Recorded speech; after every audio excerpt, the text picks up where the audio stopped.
Welcome, everybody, to this Universities UK International Research Collaboration webinar about the UK and Germany collaboration. I'm Tim Bedford, Professor at the University of Strathclyde, where I'm Associate Principal of Research and Innovation. I'm also the Chair of the Universities UK International Global Research and Innovation Network. So I'm delighted to welcome you here, along with my two colleagues, who I'll introduce in a second. I first of all want to thank the German Rectors Conference in particular, and also Science Innovation Germany, the Science Innovation Network in Germany, for all their help in organising this webinar. Please do be aware that this webinar is being recorded, and we will share the webinar after the recording of the webinar afterwards. Attendees can ask questions in the chat, and we will try to answer those. You'll see in the session description that we have a couple of dedicated Q&A sessions. But the microphones and cameras will be switched off for anybody who's not speaking. So first of all, I'm delighted to introduce our colleague Jamie Arrowsmith, who's Director of the University UK International, for his opening remarks. Over to you, Jamie. Thank you. I'm Professor Bedford. And colleagues, good morning, and thank you all for joining us today.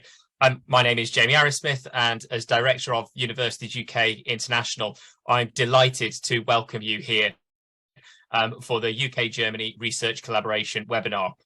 Today's event has been organised by UUKi and the German Rectors Conference, HRK, and I'd like to add my thanks to the Chair for everyone's efforts in organising this session today. We have over 130 attendees who've registered from both the UK and Germany, which I think is testament to the importance and of our ambition to grow our engagement together.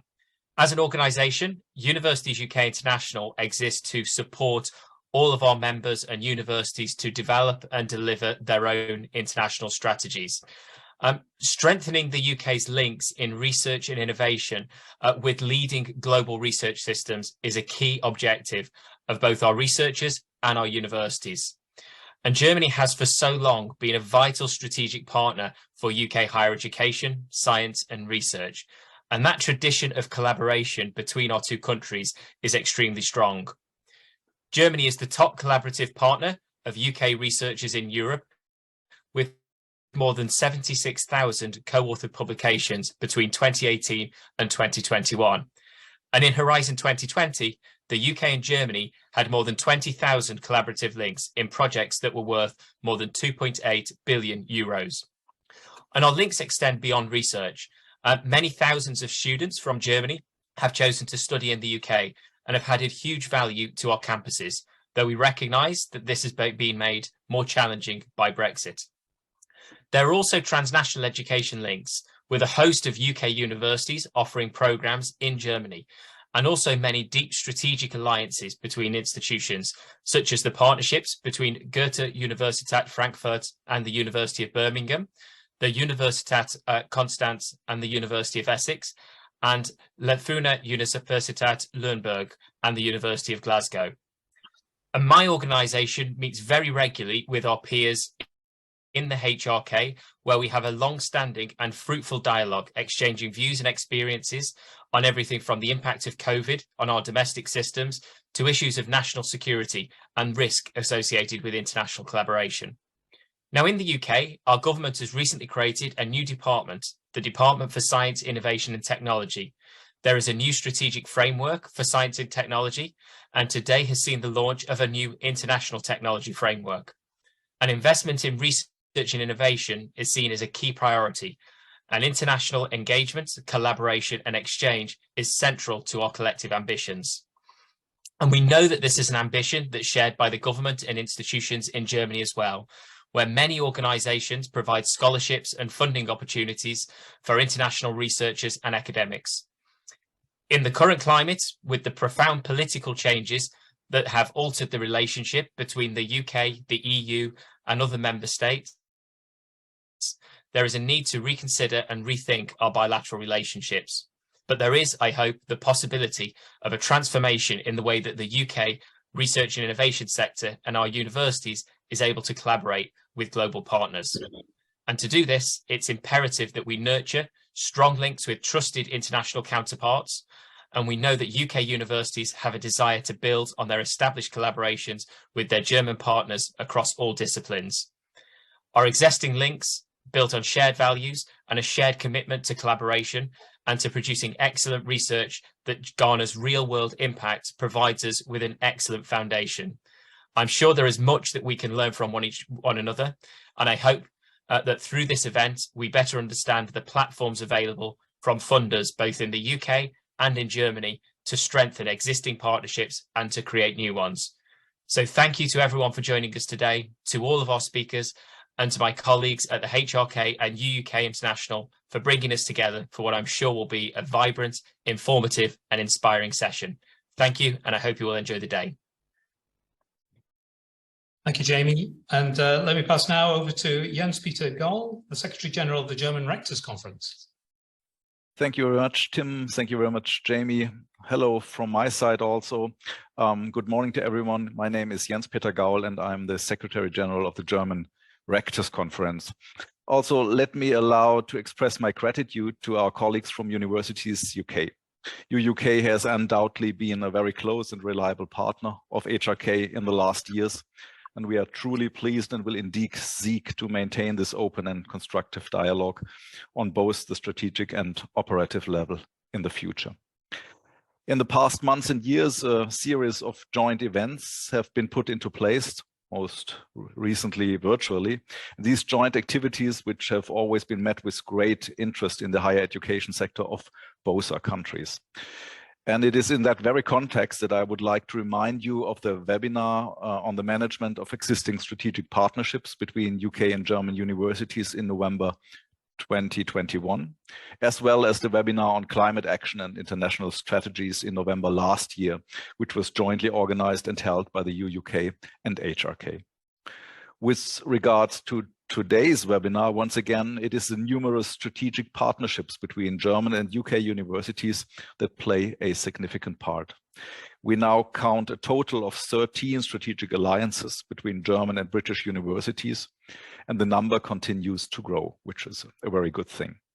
So I'm very much looking forward to gaining concrete insights into the joint research activities and projects of a number of these strategic partnerships in the course of this morning.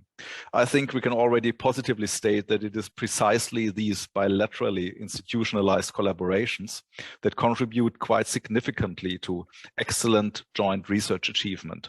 And this is more or less entirely independent from political stipulations, such as the country's still pending question of UK's future association in the Horizon Europe framework. Clearly, the recently created Windsor framework provides justified reason to hope. We'll see how that will play out. I wish us all an interesting and profitable event. Once again, thank you very much to all of you for taking part in it. Thank you, and the word goes back to Tim. Thank you. Thank you very much, Jens. And just to add my kind of personal thanks to you all for coming today. Personally, I'm involved with several different German universities through my work, not just through Universities UK, but also through the board of CESAR, the Association of Universities of Science and Technology in Europe, where my collaborators in Braunschweig, Stuttgart, Berlin, RWTH, Dresden, amongst others, are such easygoing and constructive collaborations. And I think this is characteristic of working between UK and German universities. We don't literally speak the same language, but in so many different ways, it's easy to collaborate because we share the same values. And these are really fundamental, I think, to having an excellent working relationship. So whether it comes to doing research, whether it comes to doing teaching, whether it's our outlook on impact, culture, industrial support, all of these things are really important shared values, shared ways of thinking, which make our collaboration very, very straightforward, I think, in terms of individual researcher to researcher contact. So I do hope that we can by working together through this kind of initiative, we can really promote the different avenues so that our researchers can be working one-to-one and developing further projects together. So without further ado, we've got a lot to get through on today's timetable. What I would like to do is to invite Peter Mason. Peter Mason is is the head of global research and innovation policy at Universities UK International. His webinar, his seminar is going to focus on the UK domestic R&D funding system, and he'll talk about the present UK-German collaboration. So, Peter, over to you. Thank you very much, Tim. It's a pleasure to be here today. My name is Peter Mason. I'm Head of Global Research and Innovation Policy at Universities UK International.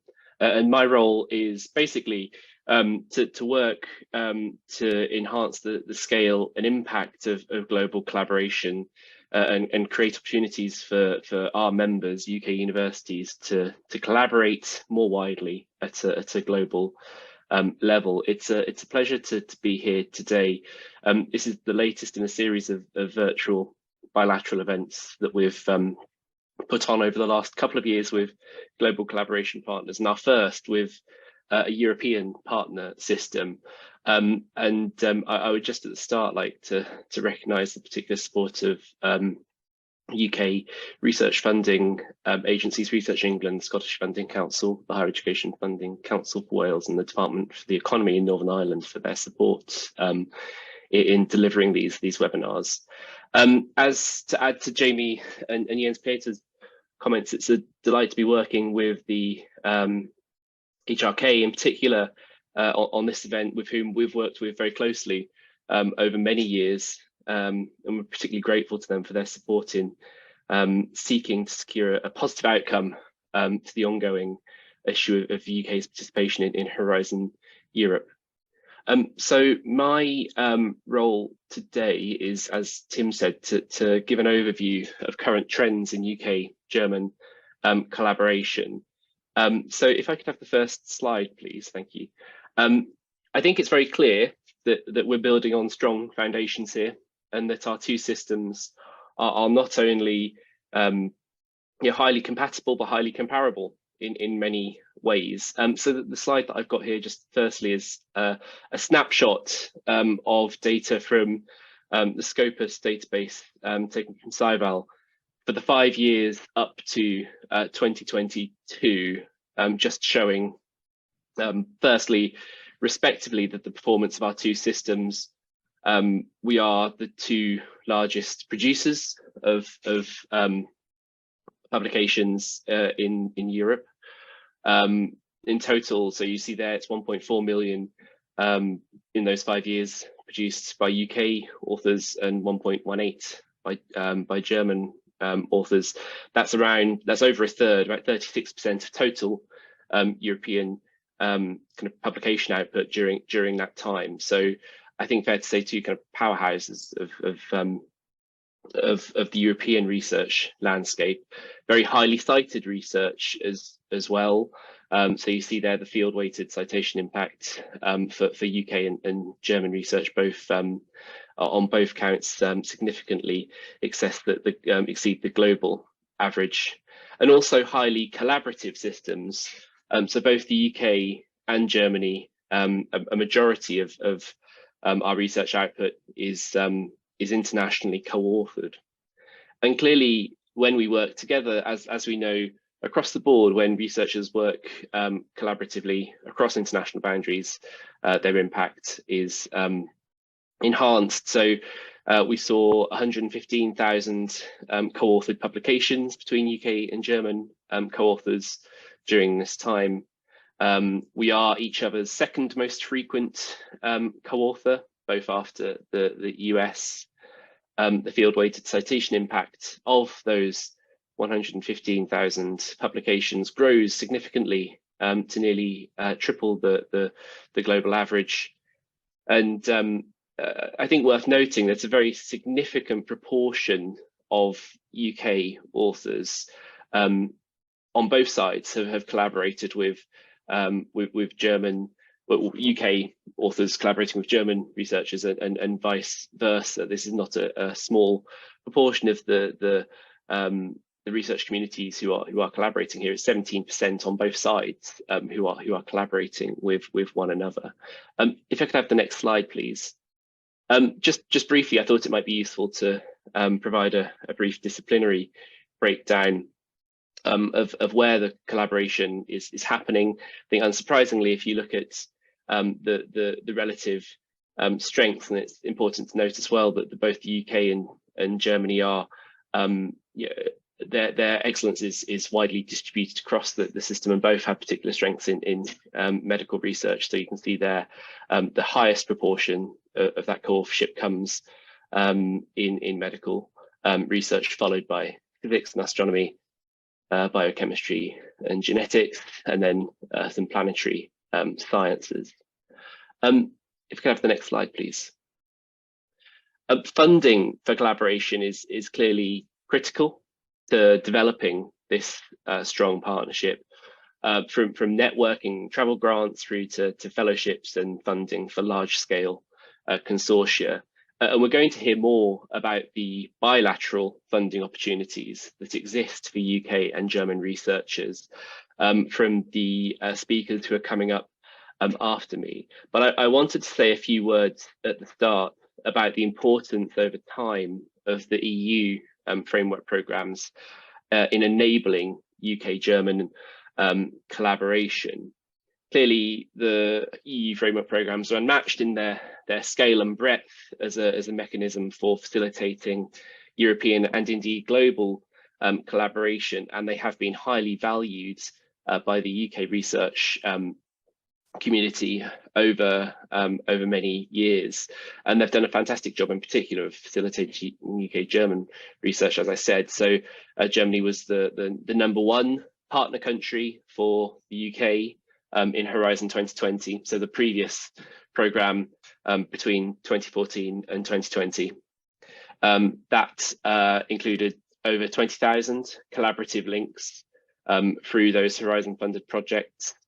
There was nearly €3 billion in total funding awarded to those projects, a 14.2% success rate. And on the reciprocal side, the UK was Germany's third most frequent partner country. So as you can see, a really close relationship that was built up during that previous programme, and indeed through the 7 programmes that preceded Horizon 2020. And the next slide, please.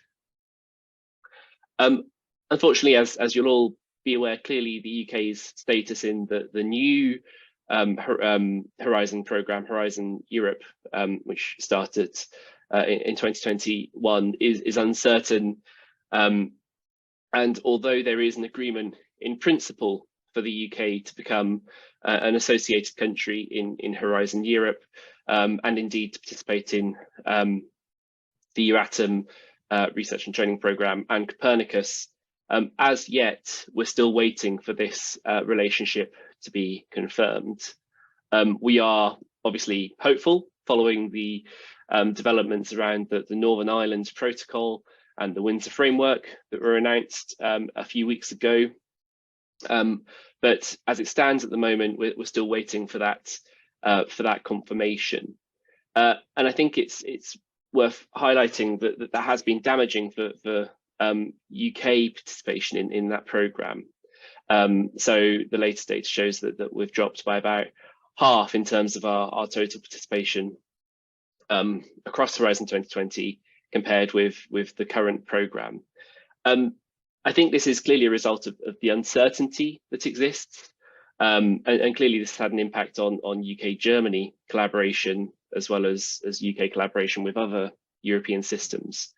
I would like to highlight, though, that the European Commission confirmed at the start of the programme that the UK applicants are treated as if the UK is an associated country throughout the application process, right up until the point of grant agreement. So I just wanted to relay that message that we hope that UK association to Horizon Europe can be confirmed very quickly, especially after this development around the Windsor Framework.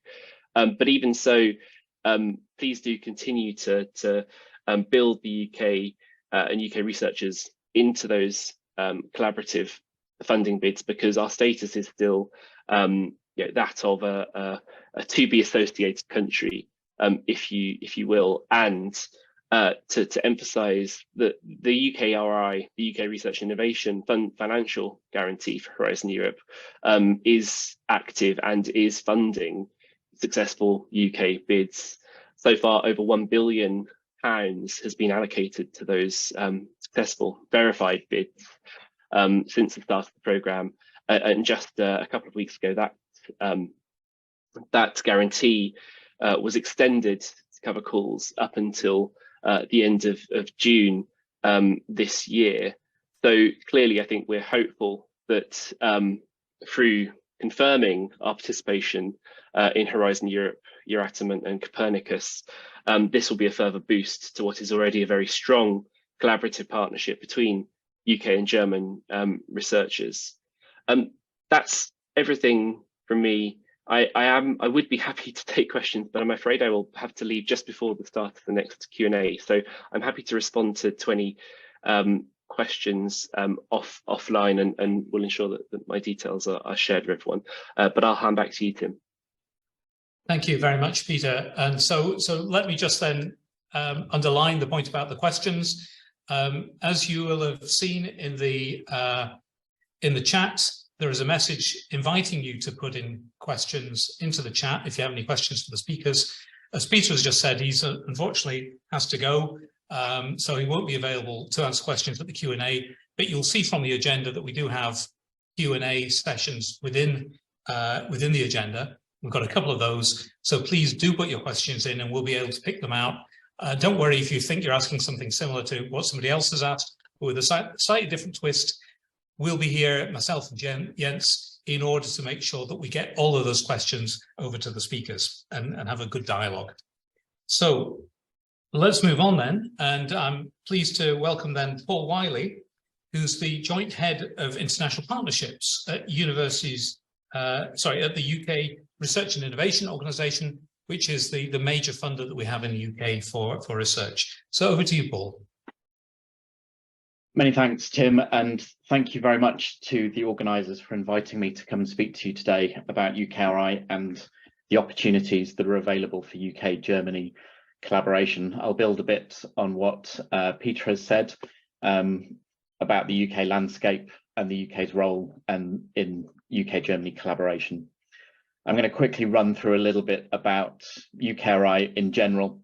I will take that at a reasonably fast pace just because of the limited time we've got available. I want to focus really on the opportunities that are available in UKRI for researchers to collaborate together with German collaborators. And I will also then focus a little bit on the guarantee as well. So if we could just go back one slide, please. So UKRI is the UK's largest public funder of research and innovation. We bring together the nine councils, 7 discipline-focused research councils, Innovate UK and Research England. And we work across a wide range of stakeholders to facilitate the best R&I collaborations possible, and that includes with our international partners. So we like to see ourselves as the kind of smart connector between all of the different moving parts of the R&I landscape. And really, we're looking to drive an opportunity to do R&I better, create a system that gives everyone the opportunity to contribute and to benefit. So if we could go to the next slide, please. I mentioned we're the largest funder of UK research and innovation, so our budget is over £7 billion, and we look to provide that funding to the right organisations, researchers and innovators with the best creative ideas. And really looking to create world-leading research and innovation and making sure that the UK is a great place to do research and innovation and for it to continue to grow and flourish. We work quite closely with government, as government has a target of investing at least 2.4% of GDP in R&D by 2027. And given the scale of our budget, we're an important player in that. So we do work closely with government on how that can be achieved. And we really look to push the frontiers of human knowledge.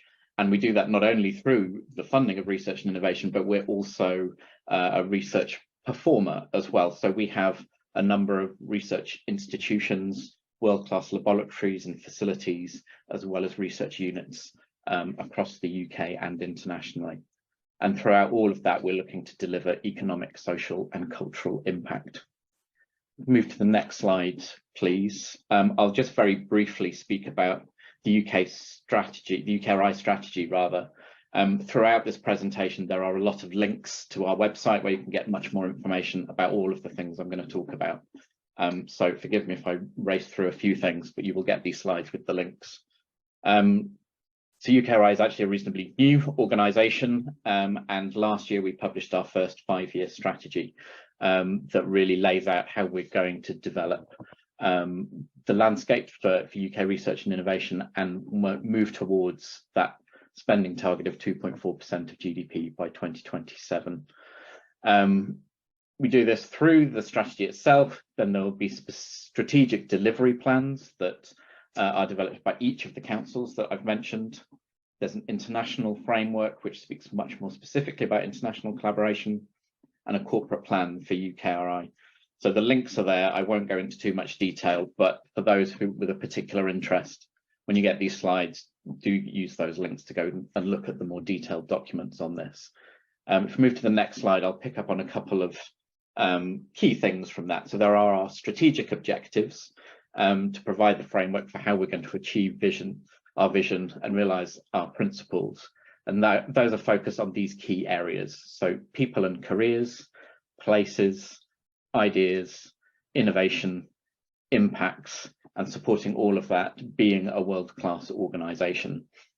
Much more detail on that, as I say, in the links provided. So go on to the next slide, please.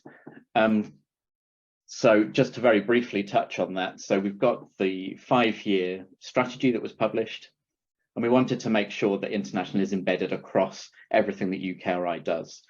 So we published an international strategic framework that then sets out how we will actually approach international collaboration.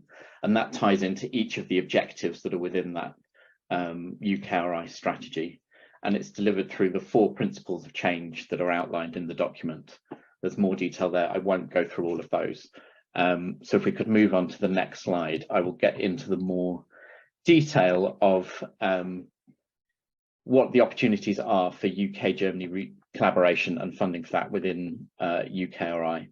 So if we move on to the next slide, this just provides a very brief snapshot really of what our grants portfolio looks like in UKi. So between 2012 and 2020, this is the value of grants that have been awarded through the research councils and through Innovate UK, where a German partner has been named as a project partner. It's a relatively crude way of looking at collaboration, but really shows that there is a really high level of interest in working with Germany as a collaborator. And so that's been a total value of over £1 billion worth of grants in that time period and over 1,000 projects. If we look more specifically at some of the schemes that are available, if you go to the next slide, I'll go through some very specific cases of where there are opportunities for researchers to come together and receive funding. So the first of these is the AHRC DFG bilateral funding initiative. So this covers research and collaboration opportunities in the arts and humanities and has been running since 2018. And it's an annual call that kind of rotates between AHRC and DFG as to who runs the call each year, and is just open to projects that are in any of the remit that's covered by AHRC. And so far, there's been over £20 million invested by AHRC and matched by DFG across 76 projects. So the last call funded 20 projects with a total UK funding of 5.4 million. The 5th round is currently running, but has closed, so it's undergoing review at the moment. So that closed on the 15th of February. But there will be another call next year, so do keep your eye out for that. The relationship that we have with DFG is really strong in UKi. And so building on this particular scheme, we're in discussion with DFG about how we can also open up more of the remit of UKi to collaboration with DFG. And so there should be more details on that coming this year. So if we move on to the next slide, please. Another example of this where we're working with DFG, but in a multilateral setting, is the joint initiative for research in climate change adaptation and mitigation. So this is a call that's led by Canada, but both UKi and DFG are in the consortium of funders, and this call is live at the moment. That closes on the 2nd of May. And this is an example of where we work with funders in Germany in a multilateral setting. So there's a number of other different initiatives, such as the joint programming initiatives, where UKi works in those, typically with German ministries who are providing research funding to deliver collaborative opportunities kind of that build on the likes of the opportunities that are available through Horizon Europe. Let's move on to the next slide, please. Another example of where we're trying to reduce barriers for collaboration between the two countries, along with other countries, is the Open Research Area Programme, which is Economic and Social Research Council. It's the UK partner. And that's collaboration between France, Germany, Canada, and now Japan, with calls on an approximately biennial basis. So there's been 7 calls on this so far to cover funding for research collaborations in the social sciences, with funding available for up to 3 years in those. Moving on to the next slide, this is just, I'll very briefly mention this one. It's probably of less interest to those on this webinar, but just to demonstrate that we also work with Germany for business funding as well through Innovate UK, and there's a call open at the moment to support UK and German business-led collaboration in innovation. As with all of these, there's a link at the bottom of that, so when you get the slides, you can go through to those specific funding opportunities if they're of interest. So we're going to move on to the next slide. What I'd like to talk about next is some more general mechanisms that UKi has for international collaboration. These aren't specific to Germany, but do facilitate collaboration internationally, and so obviously that includes Germany as well. There's a wide variety of mechanisms that are available, so I will quickly run through these and you can look in more detail after the webinar. So the first of these is the possibility to add an international co-investigator to a UK-led application to 3 of the research councils in UKi. So these are AHRC, ESRC and MRC. And this enables UKi funding to be delivered directly to collaborators in Germany as part of that research project. Slight variations between the councils on how that's operated, but in general, it allows up to 30% of the total cost of the grant to go to an international co-investigator. So it does enable that kind of collaboration to come together without having the kind of double jeopardy of having 2 research grants reviewed at the same time, and they can all be considered together on one proposal. Again, this needs to be led by UKi and submitted to those, and so that's open across the kind of the general responsive mode type calls that those councils operate.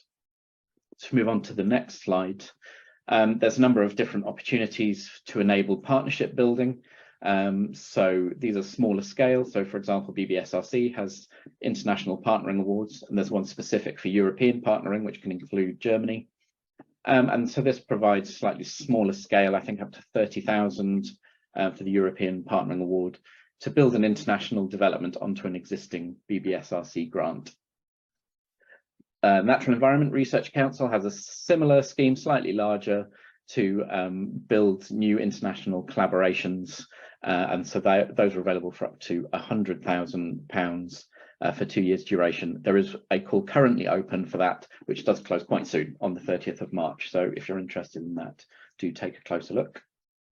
My next slide, I want to kind of provide a bit of a splash for this one, as it's quite a large scheme. So EPSRC currently has its 3rd call for centre-to-centre international research collaboration open at the moment.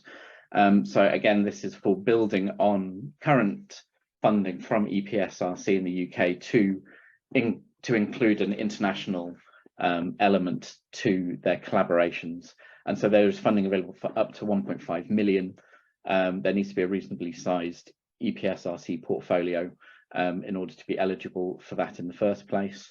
And just to promote here that there's a webinar on this for prospective applicants on the 29th of March at 2 p.m. The link is there in that slide, and it will take you directly to a Zoom link that you can join on the day. And the closing date for outlines on that is the 18th of May. So on the next slide, just to promote, there's a few different ways of kind of getting smaller scale kind of networking or workshops together. So if you're interested in running a workshop with German collaborators to kind of start thinking about some kind of new research collaboration, there are various schemes available for that. So 3 here is through AHRC, BBSRC and EPSRC.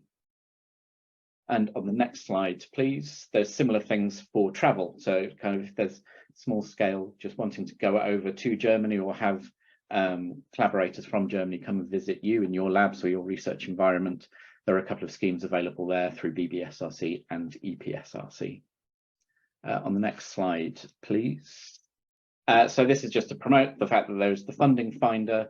Those of you in UK universities are probably quite familiar with that. This is where all of the funding opportunities are available for you to search through by council, type of funding and publication date. If we could just move to the next 2 slides, just in my last minute, I just want to kind of really echo the points that Peter made about the Horizon Europe guarantee. So UKi is delivering this on behalf of government. And as Peter mentioned, we're up to £1 billion at the moment of verified applications that have come in. So we're delivering those for successful bids where people have applied from the UK to Horizon Europe but not able to access funding. And so on the next slide, please, this is my last slide, really just to emphasize that this guarantee has now been extended. It is now covering calls with a deadline up to the end of June 2023. As before, you must apply as beneficiaries if you're in the UK to be able to be eligible for the guarantee. And really just please encourage you to keep applying for Horizon Europe even before a decision is made on association. The UKi guarantee is there to support those successful bids to Horizon Europe. So a very quick whiz through there. Hopefully you're able to go and look at some of the links in that presentation later, but happy to take questions later on. Thank you very much. Thank you very much, Paul. Thank you very much indeed. And colleagues, just a reminder then about putting questions into the chat. If you've got questions for Paul or any of the speakers in this first session, we will be able to take those in the Q&A session that's starting at 10:30. So please do put those in the chat. And I guess just to reiterate the point that has just been made by Paul, that collaboration, certainly, especially around the Pillar 2 programme, is really easy with UK universities. There is that guarantee from UKRI, which ensures that UK universities can be fully funded for their participation. So let's move on then to the first example of real bilateral engagement between 2 universities, so a case study of UK and German university collaboration. And our first one is the collaboration between Imperial College and in London and the Technical University of Munich. And so I'd like to introduce Heather Kirst, who is the Senior International Relations Officer for Europe at Imperial College, and Bettina Berger, who's the Senior International Strategist for the Strategic Partnership Manager in Europe in the Technical University of Munich. So over to you.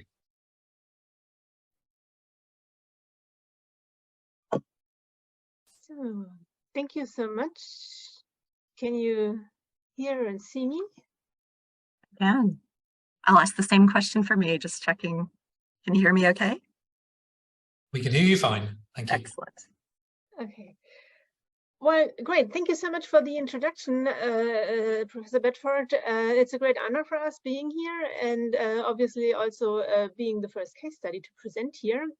We're going to take turns in presenting our slides because really what we are doing, everything we do together as our 2 institutions.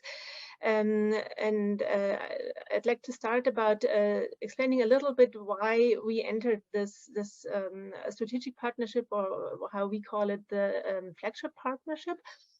between Imperial College London and Technical University of Munich. We signed the agreement in fall 2018. So we are almost at the 5-year period, and we're also negotiating the focus areas for the prolongation. I think for both our institutions, there was the objective to be more strategic about our international engagement, about focusing our international collaboration to specific partners on top of what we are doing globally in a very broad way. And TUM and Imperial College knew each other on an institutional level, but also there were already quite a number of established collaborations between the academics going on. So we already had what I would call a critical mass to start from and to build upon our strategic partnership. Our two institutions are very much alike. We have a very similar subject portfolio covering engineering, natural sciences, medicine, and business as well. And we've also found that we are very much like in our ambition and where we lay our priorities in the impact that we want to pursue. So what were the objectives of forming this partnership? On the one hand, there is this idea that a strategic partnership should benefit the institution as broad as possible. So we want to really make this partnership available to all members of our university and make the benefits of this partnership available to all members of the partnership. But that also means that we want to look into those research areas and innovation areas where our collaboration can actually amplify our strengths. So we look at the areas where we can do together more than we would be able to be doing by ourselves. It is a top-down decision to enter this partnership, but it's a very clear objective that this partnership can only live through the bottom-up engagement throughout our universities. So what we're looking for is we are providing platforms for collaborative opportunities, and we're going to show you a couple of examples on that. And then it's obviously up to the academics, to the students, also to our staff to fill this with life. And I must say, I've been working in the international context for quite a while. And I haven't seen a partnership that is so responsive, where we've seen so many responsive reactions across the university, and people are really eager to fulfill this partnership with life. Obviously, we want to explore also new funding sources for our collaboration, but that's also quite an ambitious goal for this partnership, and we are still working on that. But as I was saying, this partnership is also a little bit of a playground to develop formats that benefit all of our university members.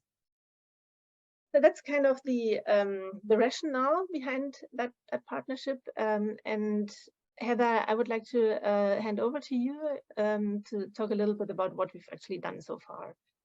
Oh, great, thank you so much. I love the playground description. No, it is a fantastic, wide-reaching partnership, and so thus far we've been able to accomplish quite a bit, I think. Together. So we've, so some of the things that we've done, we've developed various seed funding mechanisms, research seed funding mechanisms, as well as an education seed funded mechanism.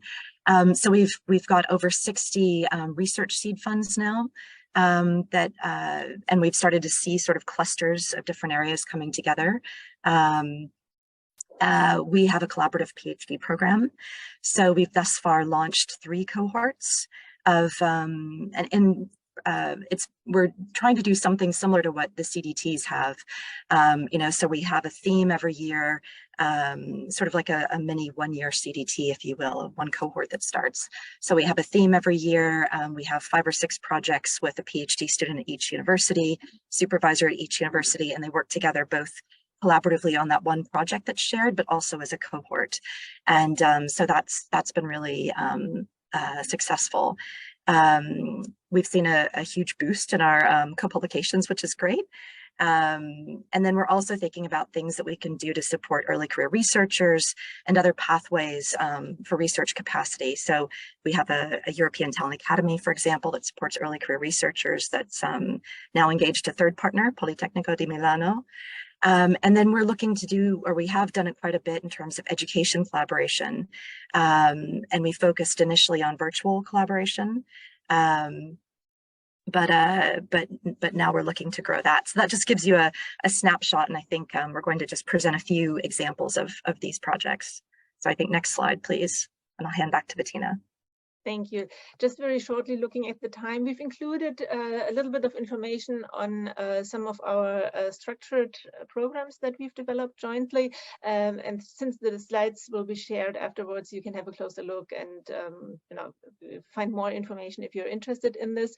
I just wanted to say a few words about the Joint Academy for Doctoral Studies, the JADS that Heather has already mentioned. And we really have because we really have the feeling that we've identified here an area that is of a highly interest for our PIs on both sides, but also for the participating PhD candidates. And I must say, it's also an example that we like to put forward whenever anyone asks us about where would we like to see more funding, more external funding, because this is really an area that we find very beneficiary. It helps the individuals that are involved in this structure, but it also has a tremendous impact in connecting the two institutions closer together. It has an impact on co-publications, and it really brings forward fascinating research projects. So this is definitely an example that we can highly recommend for fostering a collaboration. Heather, do you want to go next for the ETA? Yeah, of course. So European Talent Academy, I just briefly mentioned. So it's running for 3 years. This is the third year. Each year we pick a theme and we open it up to researchers across now 3 institutions with Imperial TUM and Politecnico di Milano, so Polimi. And we have 20 to 28 researchers engaged each year. And we're aiming to, under the auspices of a unifying theme, bring together people from across disciplines working in that area to connect them across disciplines between the institutions so that they build an international research network early on in their career. But also we're providing training on funding opportunities, how to, sort of thinking about the policy landscape for the funding as well, and also thinking about both sort of personal and professional, sort of collaborative professional career support that we can offer in terms of different kinds of training on how to pitch the research, how to, develop proposals, these kinds of things. So the focus for the one this year is on lifelong health. So next slide, please. Yes, thank you. As Heather mentioned, we now have more than 60 seed-funded research projects since 2018. And when you look at the parameters of this seed fund that we have set up, you see that it's not a lot of money. So it's only up to about 10,000 euro. And that doesn't sound much, and of course you cannot fund a real research project with that, but that fund has proven quite successful in initiating new collaborations. So it's quite low level to access, and we have biannual calls here at TUM. It's quite well known among our PIs. So if anyone is interested in starting a collaboration, setting up a joint workshop, maybe sending someone over to Imperial College or receiving someone here at TUM, that's about the right amount of money to start these activities. And we've seen that it is quite successful for working towards then additional third-party funding proposals, or maybe setting up joint PhD projects, things like that. So it's not a lot of investment, it's not a lot of money, and not a lot of administrative work, but it's quite popular and very successful as well. Next. And our recent initiative, so I mean, as Bettina noted, our partnership is, we're going to be renewing it for another 5 years or so. And we're thinking now about the kinds of things we want to be doing with the next 5 years or longer, actually. And so this initiative that we launched in November of 2022 in Munich. So we've created a zero pollution network. So I think we're in the process of thinking about what kinds of areas can we do more together than we could have done on our own. And this is one area that we've launched with that in mind. So I realize we're just finishing up on time, but I think we'll be around for questions and can share the slides later as well. Shall I maybe, if I have 30 seconds, I would like to point out one thing on our on the graphs. Please do. The slide before.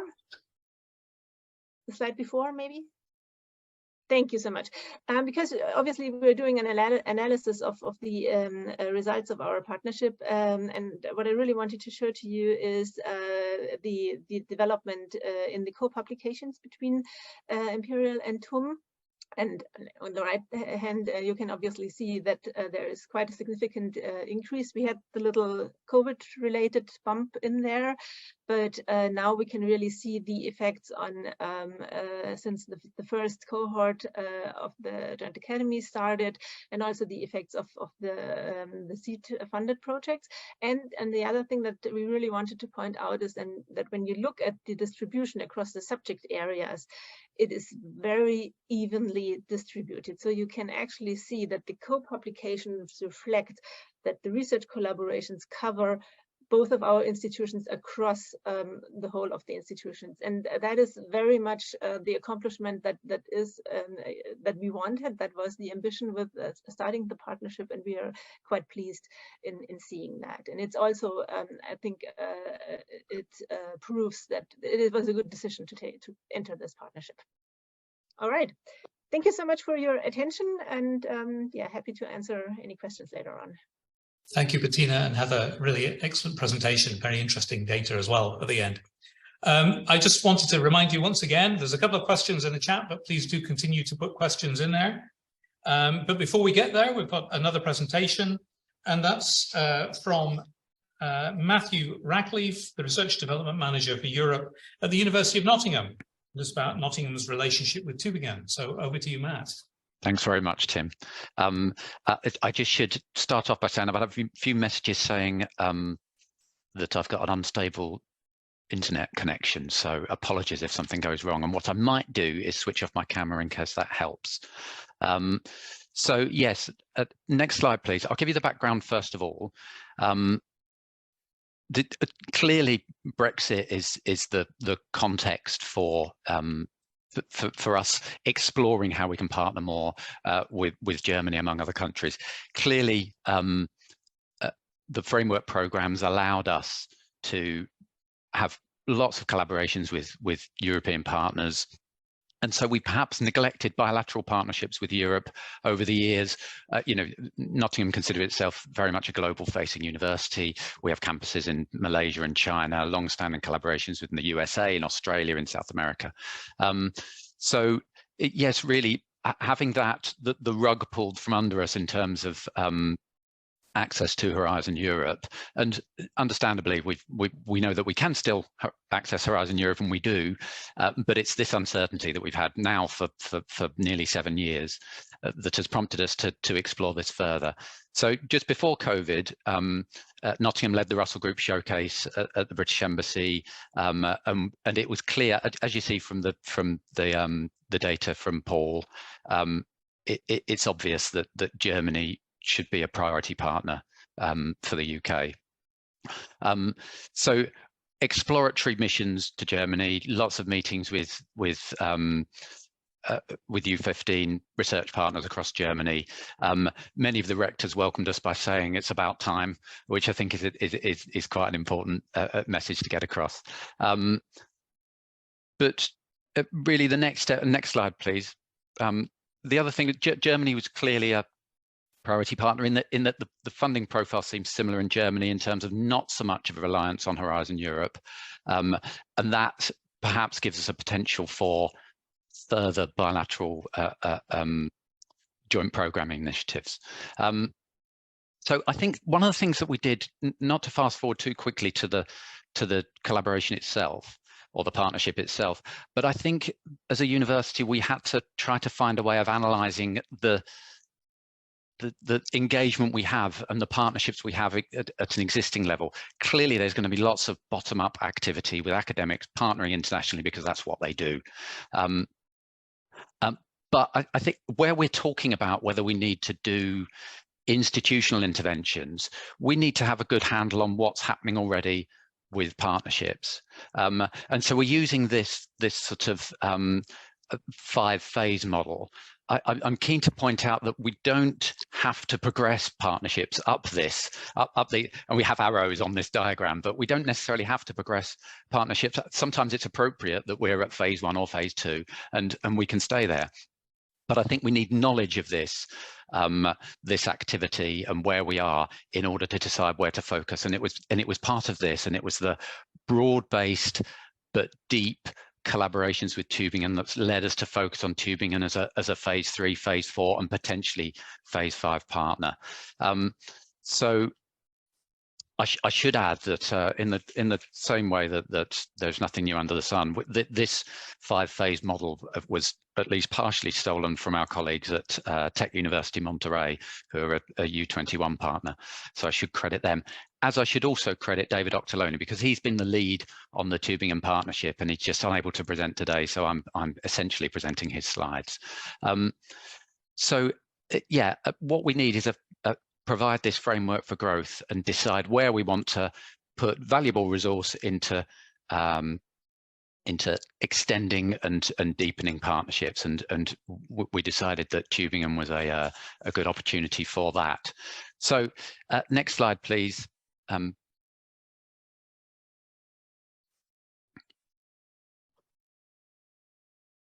Yeah. So first we had initial visits with Tübingen, looked at sharing best practice in innovation, entrepreneurship, and research in data services. So beyond research, where can we share best practice beyond just ensuring our academics are connected? And then critically, we co-developed a virtual workshop that was held over 2 days to try and give proper engagement. You know, you can have a workshop for an hour or two. It doesn't always gain you anything. I think you need to ensure that academics have the time to invest in this. So we held this over 2 days. All existing collaborations which we'd already mapped were invited, and we tried to include them in joint sessions as well. And that actually prompted some interdisciplinarity where, for instance, our imaging group was talking about what they were doing, and an education group who were listening said that they actually look at how people understand images and how they learn from images, and so they can support them in their training of clinical expertise. And that was one of the, you know, workshops are a real sort of can be quite a chaotic, disruptive thing, and that was a really good example of how these things can work just by opening them up and introducing new ideas. So we had the workshop.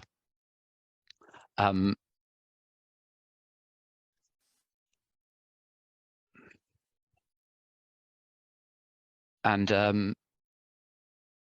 the deeper mapping revealed a critical mass of collaboration using many mechanisms, research groups in multiple areas, and I think we had complementary strengths, and that's key. We don't want a partner where academics are competing, where academics do the same thing, and so these complementary strengths were really apparent at Tübingen. Next slide, please.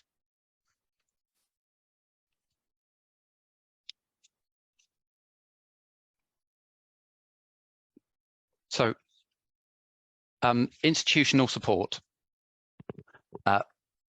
As with Imperial, and it's interesting how they approached it slightly differently to Nottingham. As with Imperial, institutional support was applied, seed funding and co-supervised PhD studentships.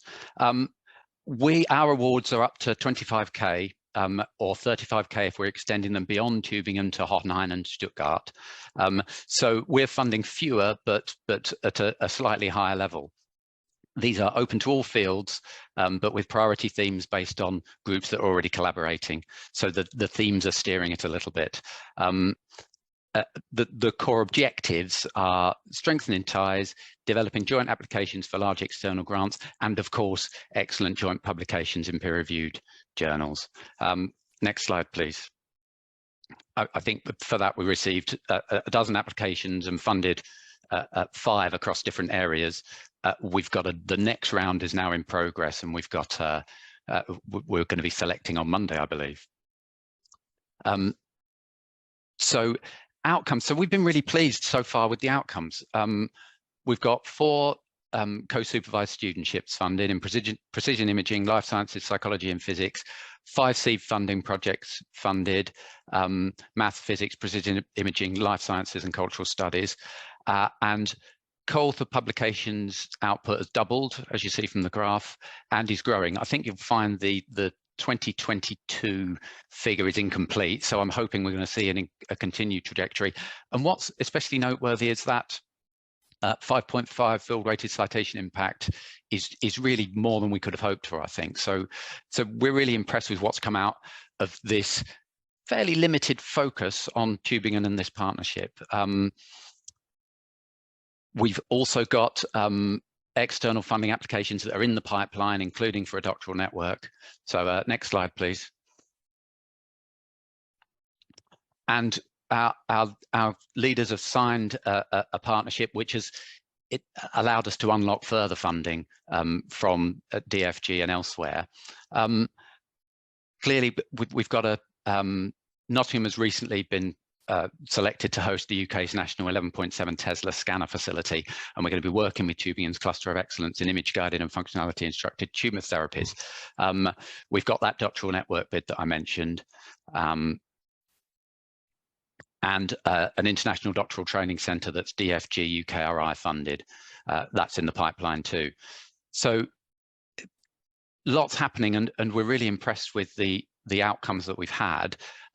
But very much, it still feels like it's, we've had this success, but it still feels like it's early doors, and there's plenty more to come out of this. So there's more to be put into it, and we're looking forward to the partnership growing.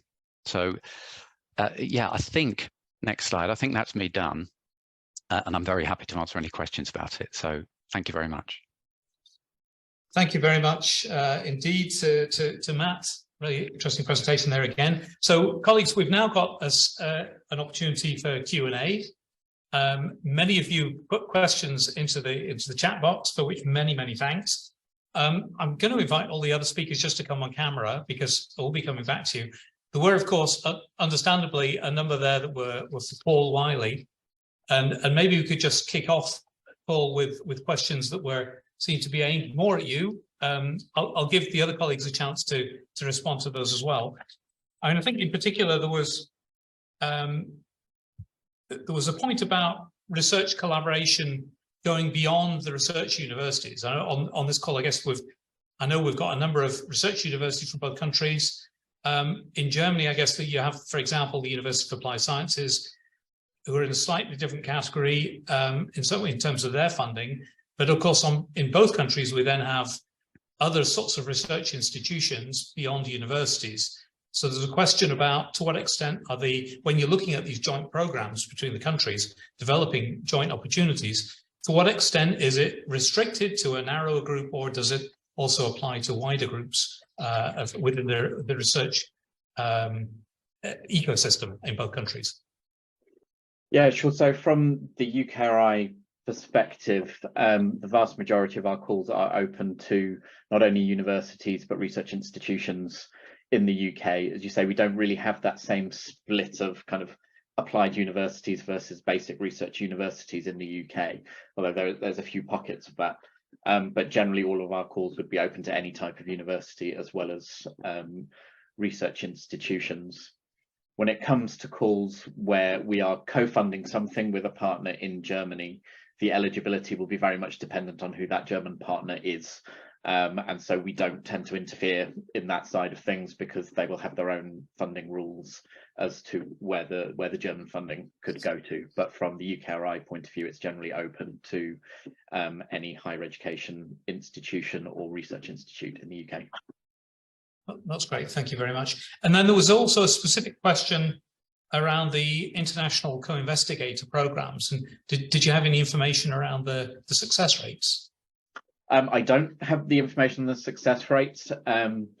It's notoriously within UKRI, it's hard to extract the data to be able to look at that because it's quite well embedded into our kind of like normal grants processing system. So we are moving to a new funding service, as many of you I'm sure will be aware of, it's certainly in UK universities, over the next year or so. And there's a lot of work behind the scenes in order to try and make sure that the data that we're capturing there makes it a lot easier to do that type of analysis. But it's as I'm sure many organisations of our size and complexity are aware, trying to get accurate data on this type of stuff is really difficult. But we're looking to improve that.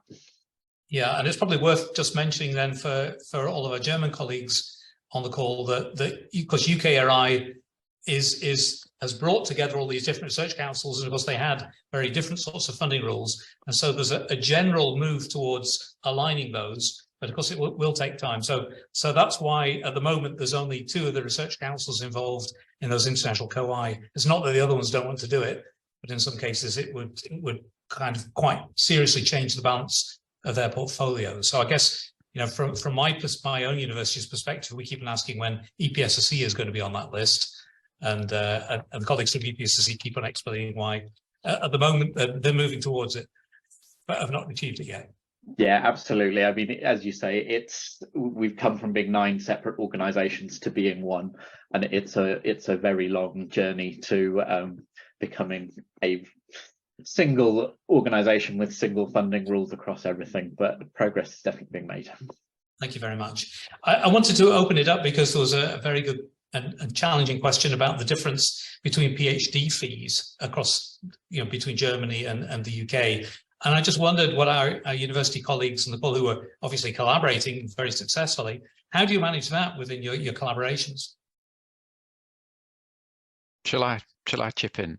I don't think there's an easy solution that doesn't involve expensive funding, you know, helping with the fees, really, because we've got this disparity, and I'd be interested to know if my colleagues at Imperial have found a solution to this, but there isn't a solution beyond helping out with the funding, I don't think. So Heather, we're looking for the magic bullet. I sadly don't have it. I mean, I could tell you, I wish I did. What we're doing is not a true joint PhD, in that, you know, students, you know, with the joint PhD, students would be enrolled at both institutions, getting 2 degrees or 1 degree that's shared, what have you, I guess, depending on if it's, but so our students in the collaborative PhD, the TUM students have TUM as their home university. They pay fees as they would to TUM. Imperial students, you know, pay Imperial fees. And basically what we do is we sort of do everything a joint degree would do without the joint degree award. So so when the TUM students come to Imperial for a year or so as part of their, you know, their research exchanges, we waive any tuition for those stays. You know, it's still a work in progress, but that's how we're doing it at the moment.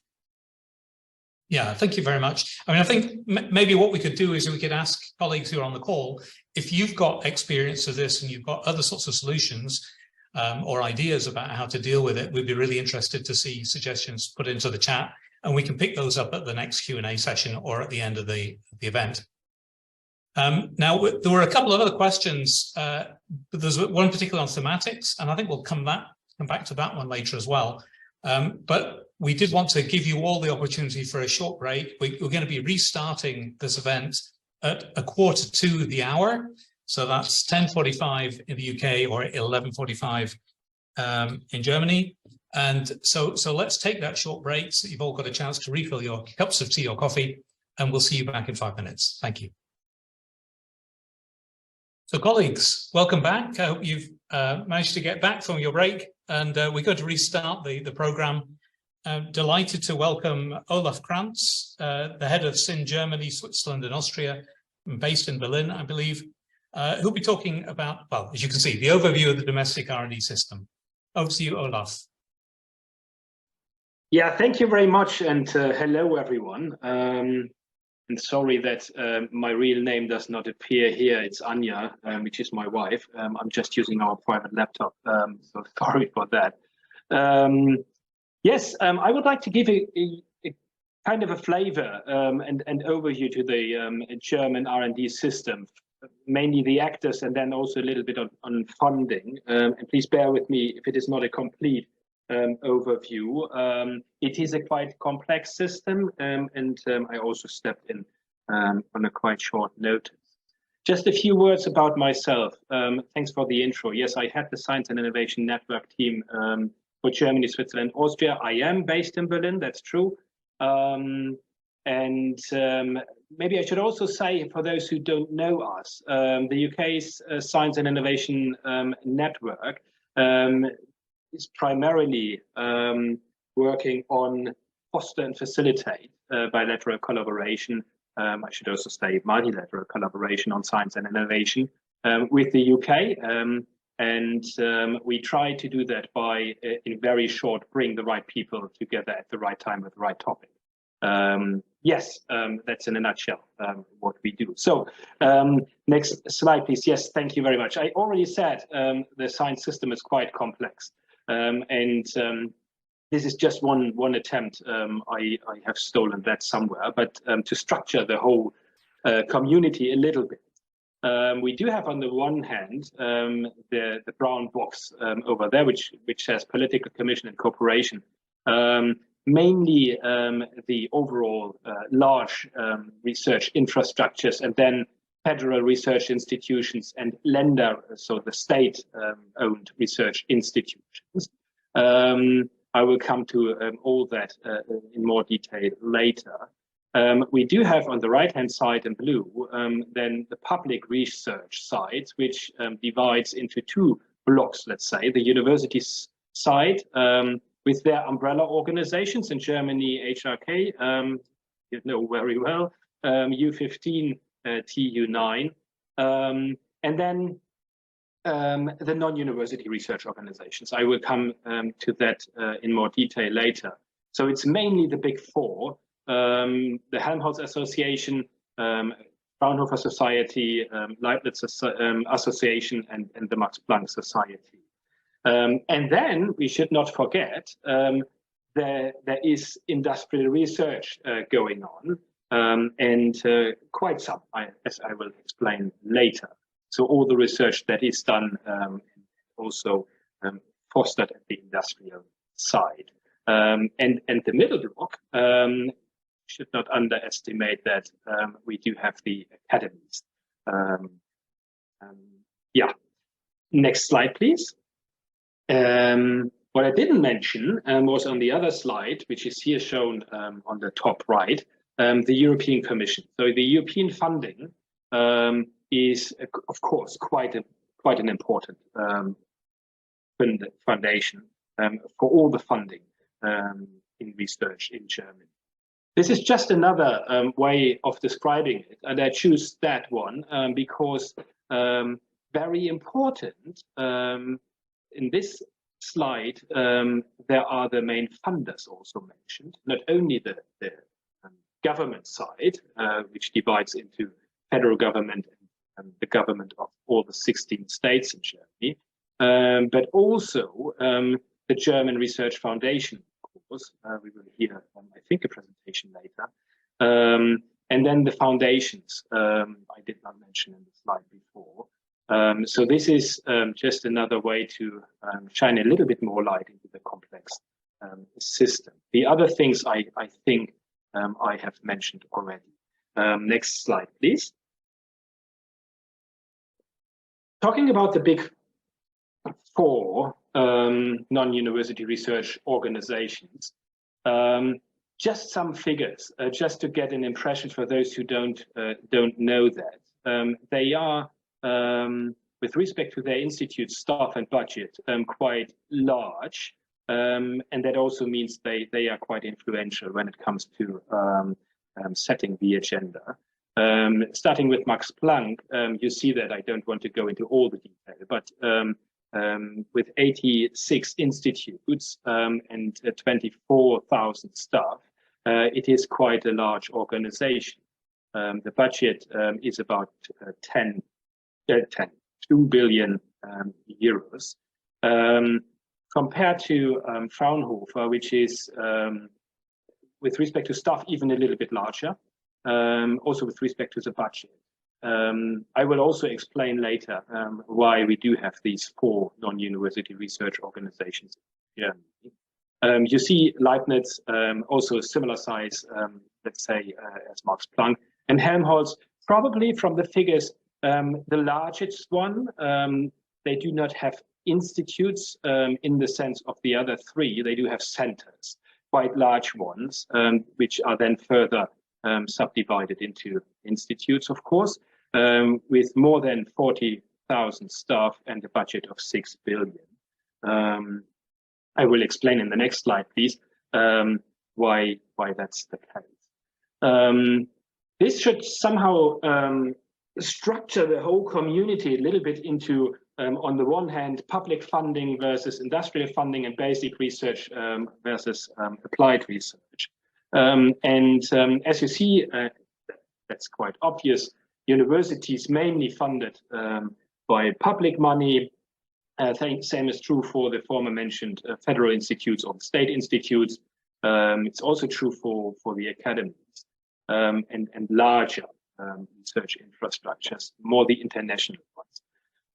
And then on the other side, we do have networks and clusters, and the companies, of course, the industrial research side. So, and in the middle, somewhere, and with different foci, we do have the big four non-university research organizations. With Max Planck, probably that's what most of you know, mainly focusing on fundamental research and mainly funded by public.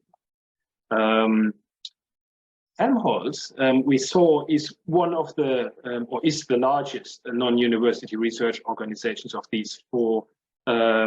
And one reason is that Helmholtz not only covers nearly everything from from basic research to throughout applied research and then industrial take-up, but mainly because Helmholtz is the organization responsible for larger research infrastructures.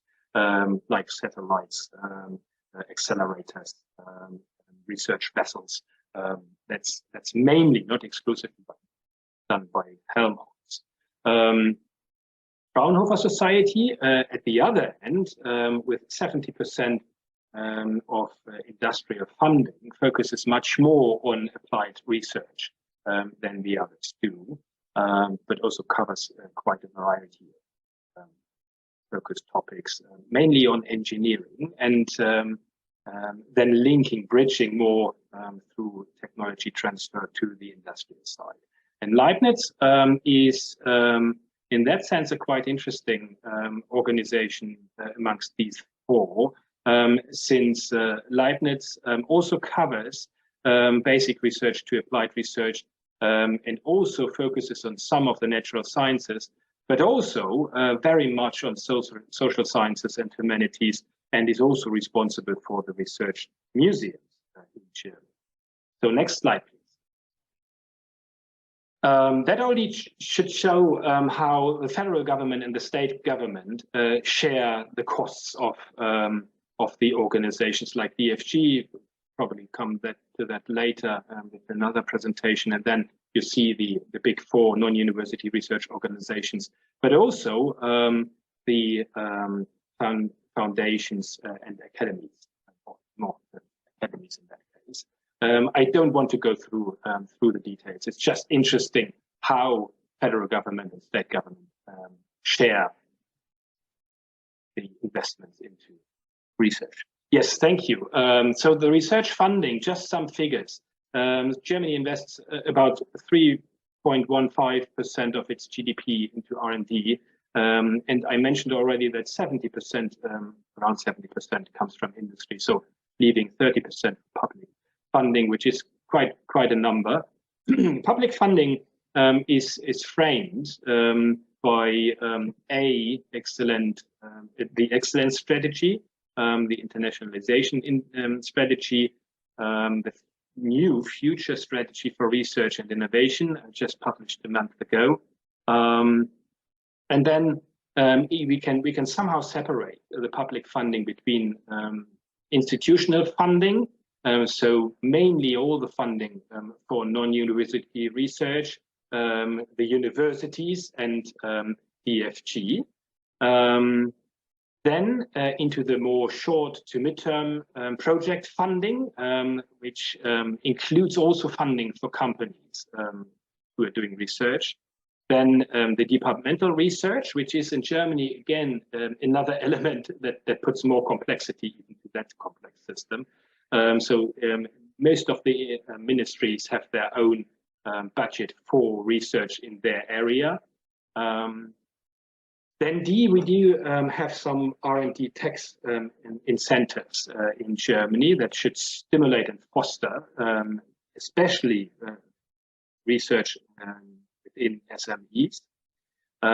We do have the Innovation Agency, one for the disruptive innovation sprint, and the newly forming DARTI, I should say. So it's not implemented yet, but they are on their way. Counterpart for UUKi, comparing to the British system. And then we do have the International Research Infrastructure Additional Research Funding. Next slide, please. Looking at the industrial funding, as I said, that's 70%, which means more than 70 billion euros in R&D in 2020. Not only for their own institutes, but also quite a big chunk of that money goes into collaboration with public institutions. I mentioned Fraunhofer before, but also industrial companies invest into talent as well, so also directly provide money to universities. And then funding by the foundations, there is quite some money with foundations, and the umbrella organization for those is the Stifterverband in Germany. Next slide. I think that's my last slide for this presentation. Just to showcase and shine light a little bit on how money is invested in Germany. We do have, as I said, 70%, even a bit more coming from industry, and then the rest from government. But here you can see that on the one hand, the business enterprises government in the middle, the gray box, mainly means then the non-university research organizations, and then higher education institutions. I leave it there and happy to take questions then later on. Thanks a lot.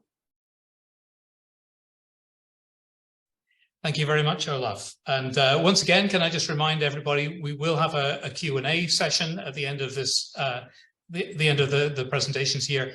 So please do put your questions in the chat.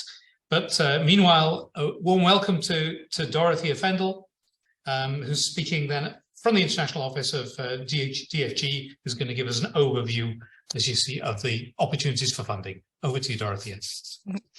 Yes, thank you. And thank you for hosting this event. It's always great to see how all these bits and pieces that we are looking at the funder side come together in, for example, university partnerships. That's really great to see. Let me just move around my video so that I can see my own slides. That's great. Yes, next slide, please. Welcome from Bonn. This is where the German Research Foundation is located. And even if it's the German Research Foundation, we are not performing research ourselves. So we are a funding body and looking after the funding for research. Next slide, please. Thank you.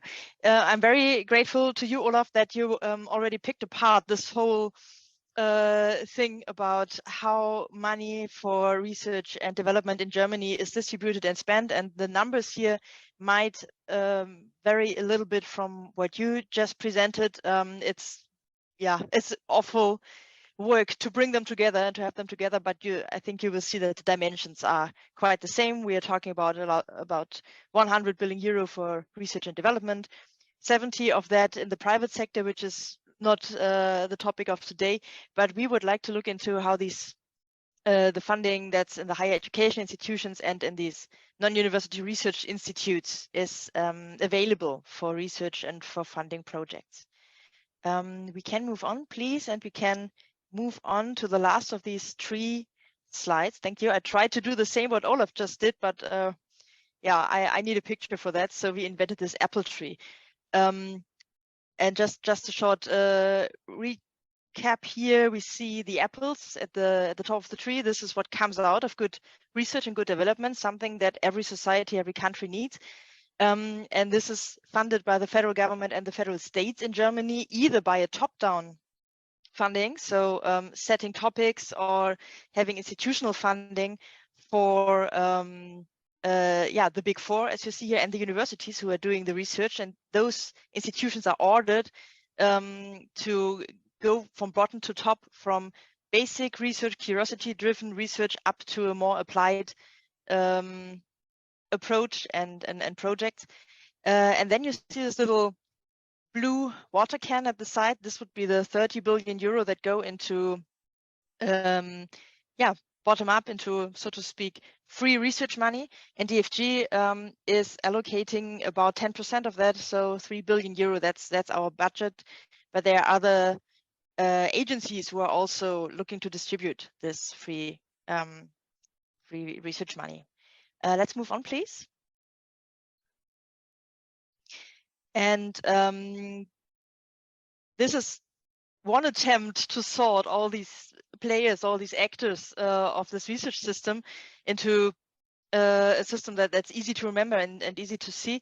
You see the problem-driven research, let's call it applied. I know that's quite a range of titles or labels you can put on there, and the science-driven research, basic. And then you see how money is spent for institutional funding, which goes into the big 4 of the research performing non-university institutions, and what Olaf also mentioned, into the federal research institutes.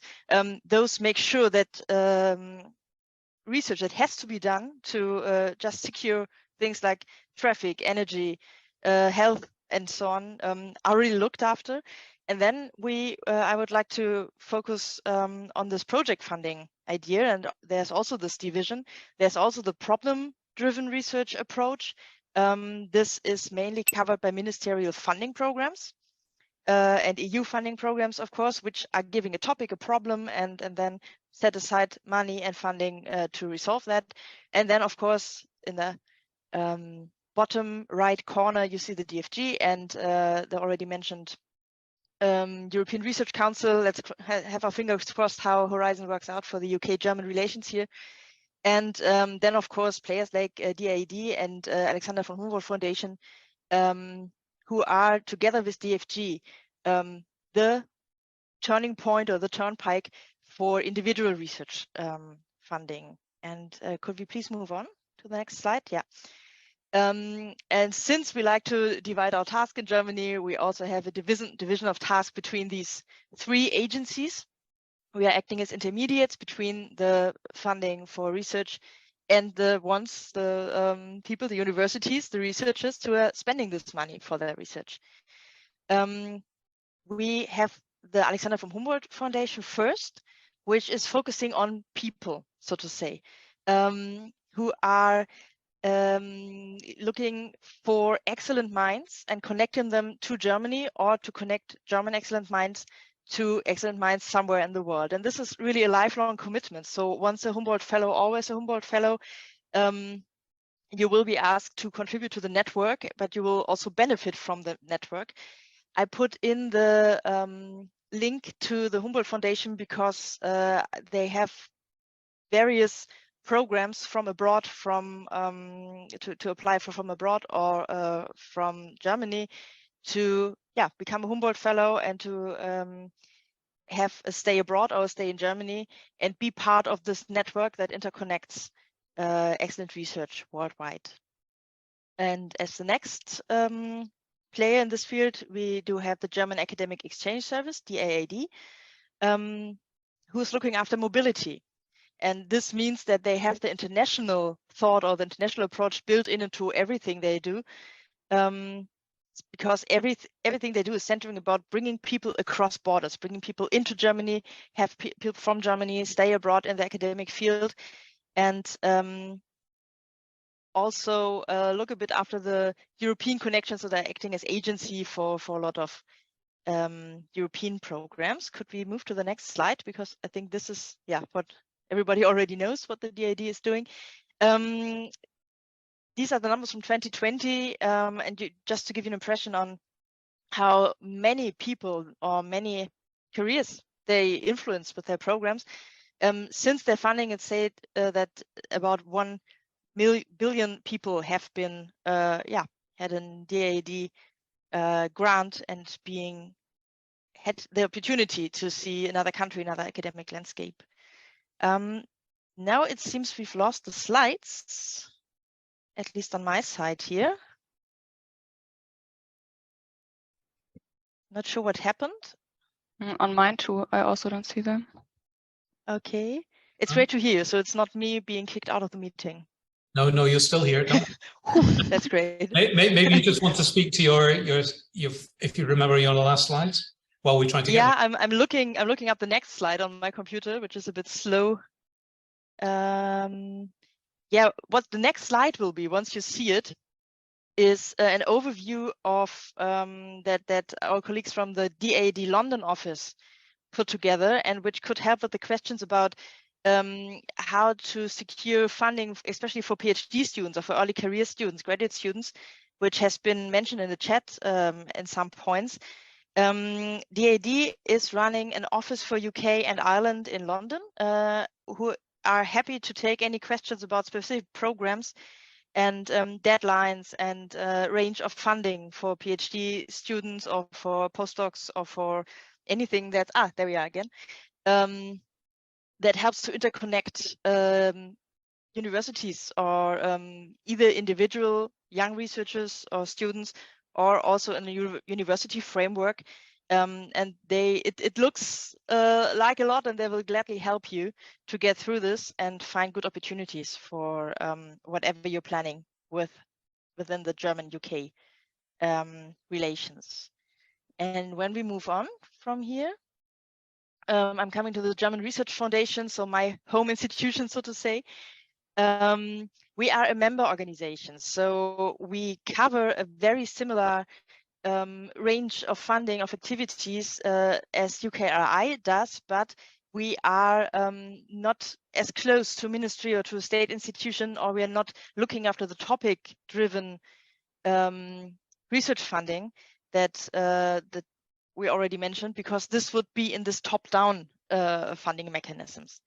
So meaning a self-governing body of science and research is that in all our commissions, in all our deciding bodies, we always have a slight advantage for the science side. We're getting our funding from the federal government and the 16 German Länder, so they have to come up with ideas and line up to convince the science part of the DFG if they want something changed. We are looking at a budget of about 3.3 billion euro in direct research funding, and we have a yearly outcome of new or ongoing projects decision-wise of about 31,000 projects per year. We are looking at the same challenge as that Paul already mentioned, since we follow the philosophy that every project has the potential to be an international project, and we don't set aside money for international collaborations or for international projects. We're always a bit shy to give exact numbers on the international structure here, but I think I don't need to mention that UK has been and will be and is still a strong partner, and that we're really working on keeping the connections over there. So if we could move on, then yeah, we see a little bit more of our structure. An open bottom-up choice of research topics. We are looking for projects in the basic research chapter. We are equally open to universities of applied sciences, of course. They're fully eligible for DFG funding. The project, however, has to fit into this framework of curiosity-driven research, and sometimes the University of Applied Science are a bit more on the applied side, and perhaps then other partners would be more suitable. But in general, we are happy to accept proposals from there, and we are also looking into structures and looking into incentives to include the University of Applied Science a bit more even than it has been. So Doro, I'm sorry, yeah. we're getting to it towards the end in terms of time. I wonder if it's possible to... Okay, that's great, that's great. I speed up a bit, and yeah, could we move on from this? Yeah, let's skip this and the next one as well. And I just would like to point out 3 of our funding lines, which is really a run through. Could you move forward, please? Thank you. So we don't give out calls. This is a classic question: when will a call for my country, for my field, come up? We have built all DFG programs to be modular, so that everyone can design the project that they need for the situation they're in and the partner they're working with. And we move on, please. And the first program that I will shortly introduce here is the initiation of international collaboration. That's on the next slide. This is very similar to the seed funding that the Munich-London connection has already presented. Sorry, we'll actually have to wrap up. Okay, well, yeah, you'll have the slides. I'm sorry for the technical hiccup here. I think this has cost me some time. You will see our my contact data on the last slide, and yeah, I'm happy to take any questions also by email afterwards. That's great. Thank you very much. I'm sorry we had to draw that to a close. Colleagues, don't forget to put questions in the chat. When the next speaker's finished, we'll have a short Q&A session, and this will be chaired by my colleague Jens. So I now hand over to Anne Strzelecki. Correctly. Thank you. Yes, hi everyone. I'm Anne. I'm with the Helmholtz Association since last September, and within this association I'm working for HIDA, the Helmholtz Information and Data Science Academy, which is a cross-center platform for data science. And at HIDA I'm responsible for the strategic partnerships with a focus on early career researchers. And actually my colleague Alexandra Rosenbach was asked to give this presentation, as she is responsible for the international collaborations of the entire association and not just for the data science part as I am. But she has to excuse herself due to another conflicting appointment and asked me to take over. So you now know that this is my excuse if I have not an answer to all of your questions, but I am, of course, happy to forward your questions to Alexandra afterwards. Next slide, please. Yes, just a quick overview of what I will be talking about today. I will start with some words about the structure and figures of Helmholtz, and then I will dive into the different funding pots Helmholtz offers. And last but not least, I would love to introduce you to our just recently launched data science two-little exchange program with Israel and the UK. Next slide, please. You can just skip that. That's just the title. Yes, so the Helmholtz Association consists of 18 different research centers. These 18 centers are active in 6 research fields, which span different disciplines and centers. The research fields are defined in line with the Helmholtz mission to research the grand challenges and puzzles of our time. For example, sustainability, energy provision, climate change, cancer, immunology, transportation, dark matter, and quantum computing. Next slide, please. The Helmholtz Association is an umbrella association, a set of 18 legally independent research centers located across Germany. It is part of the non-university research structure of Germany with a strong focus on STEM research. And we have both mono as well as multidisciplinary research centers. So you may know the Aerospace Center, the Supercomputing Center in Jülich, or the KIT. It is a complex network of research units with strong connections and strategically bundled tasks at the Helmholtz headquarters, for example, funding programs, overarching strategy topics such as information and data science. Next slide, please.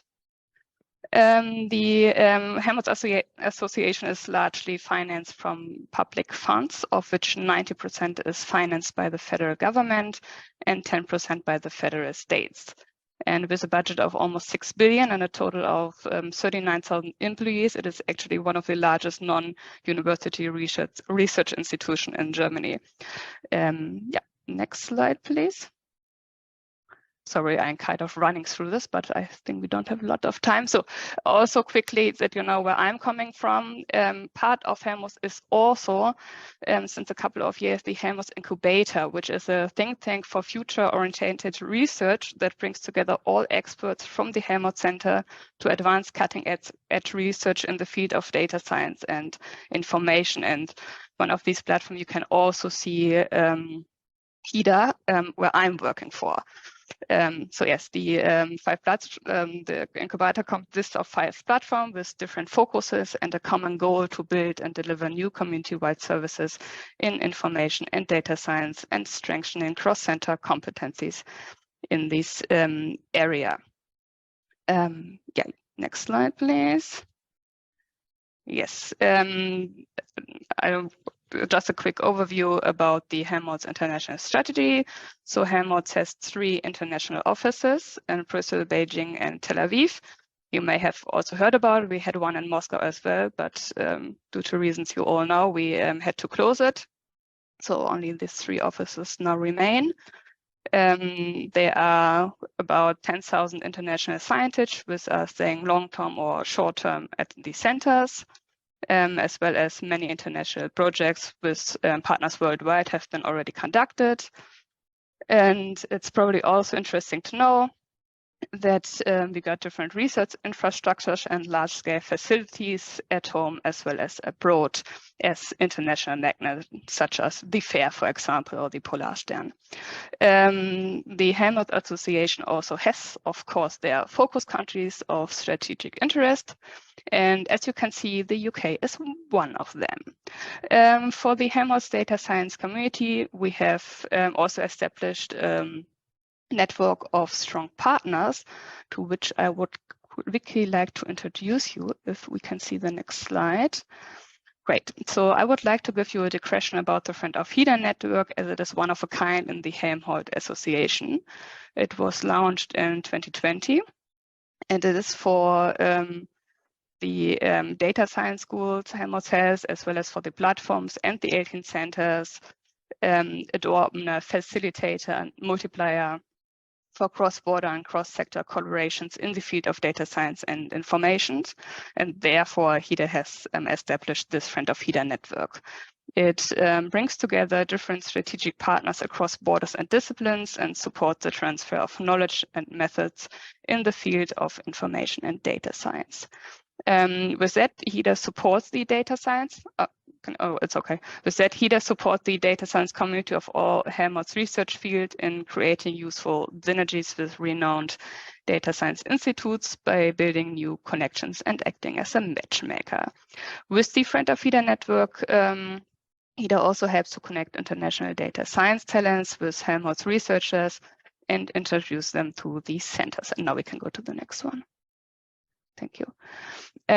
So when we are looking for new partners for this network, the same social, economic, and scientific values play a role, as does the recognizable benefit from each other.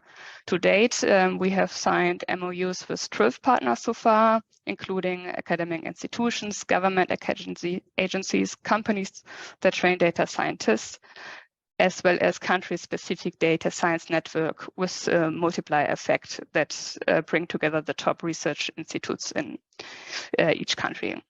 And these partnerships have already resulted in various joint activities, exchange programs, a call for AI project, and research collaborations. Yes, the next slide, please. So, okay, let's dive into the funding opportunities that Helmholtz offers. And unfortunately, I have to come right away with some negative news, because due to a political decision, the head office of the Helmholtz Association can no longer provide funding for international collaboration. So this means that financial support has to come directly from one of our research centers through joint grant applications or third-party funding. But this, of course, doesn't mean that we have nothing to offer. And yes, thank you. So first of all, I would love to introduce you to the Helmholtz Visiting Researcher Grant. Next slide, please. The Helmholtz Visiting Researcher Grant is powered by HIDA. HIDA and WISE and financially supports young data scientists from all over the world to get to know the Helmholtz Association. The aim of the program is to enable new research collaborations through foster knowledge exchange and to explore new or emerging research topics in the field of information and data science. The program addresses researchers in both academia and industry whose research has a strong link to the applied information and data science. It offers international researchers the opportunity to get to know the Helmholtz Association of German Research Centers. Next slide, please. The program is aimed at postdocs and doctoral students from international research organizations and researchers from industry. You can also apply if you hold a master's degree, but you have to have at least 3 years of research experience. Next slide, please. And I decided, I think I will skip that. You can read that afterwards. Yes, and just dive directly into the next one, the Helmholtz Young Investigator Groups. So Helmholtz supports young top researchers, which are international outstanding postdocs, are given the opportunity to establish their own research group at Helmholtz. The Helmholtz Young Investigator Fellowship is funded in all of the Helmholtz research fields. There are several benefits and support mechanisms for funded young scientists in place, which you can all see on the slide as well as on our website, and we can directly move to the next slide. The program is designed for postdocs who have been in academic research for at least 2 years, maximum 6. The fellowship is funded with 300,000 euros per year and 5 years, and for 5 years. And here again, you find a link to further info as well as to the current call. Next slide, please. Helmholtz also financially supports excellent female scientists on their further career path. The program supports women that are still early in their career and help them to establish themselves as professor. It is aimed at talented female researchers from Germany and abroad, whose research has a strong link to the Helmholtz research field. Next slide, please. This program is funded with 200,000 euros per year, and applications for this are accepted directly by the respective research center. And again, more info as well as the link to the current call can be found on the website, on the slide and on the website. Yes, which will be shared afterwards with you, I heard. Great, and as you can see, Helmholtz has a strong interest in international female scientists and has therefore another funding program in place. This one focuses on the recruitment of leading international female scientists. And the strategic objective of the Helmholtz Distinguished Professorship Program are to enhance Helmholtz internationalization, to increase the proportion of women leaders in our research centers, and to strengthen cooperation with partner universities. The funding is targeted, next slide, please. The funding is targeted to the scientist who is awarded a Helmholtz Distinguished Professorship and recruited to a Helmholtz center through this program. The funding volume amounts to 600,000 euros per scientist and year. And again, more infos can be found on the slide and a link which directly leads you to the website. Next slide, please. Can we see the next slide? Ah, perfect. So I have already teased it at the beginning of the presentation. The Helmholtz Information and Data Science Academy has created an exchange program which are jointly set up and organized by HIDA and a friend of HIDA. The purpose of these exchange programs are fostering knowledge and method exchange, as well as supporting international collaboration at the beginning of a researcher's career. The project early career researchers work on during the exchange are usually interdisciplinary, so it always combines data science and a domain research field. Funding for the program is shared between HIDA and its partner, as both provide a fixed amount for the travel and accommodation expenses of their respective participants. And I just see you have been faster than I am. So yes, we are very excited that the UK has joined our exchange program with Israel for this year's call. So the now trilateral exchange program is jointly organized by the British Council and SIN for the UK. You have just met Olaf, the Israeli Data Science Initiative, and us, HIDA. The duration of this exchange is rather short. It is only 6 weeks long, but I would guess we will look into that and adjust if needed in the future. As the inclusion of the UK is still a pilot project, for this year round, there are only limited places available, but I guess if we see a great interest, this will be extended in the future. Next slide, please. So if you're interested in this program, please join our info session on April 18th. You can apply for the program until May 10th. We have 3 different applications portals in place as applicants apply directly in their respective countries. So there's one for Helmholtz, for UK, and for Israel. So if you're from the UK and would like to apply, I hope that's fine. You can contact Elsa at the British Council directly, who will put you on the mailing list. If you're associated with an Helmholtz Center, you find the link on our HIDA webpage, or just feel free to drop me a line. Yes, and I'm already done. Thank you very much. So thank you very much to the 3 speakers in that second block for being so concise and providing us with a lot of information and making it in time. Thank you very much for that effort. Thanks for coming back to the stage here. We don't have too many questions, but we have one, and I think we can take that as you were also so quick. Thanks again. There is a question to all the speakers and Paul Wiley. How are they linking to ensure smooth collaboration and clear funding routes?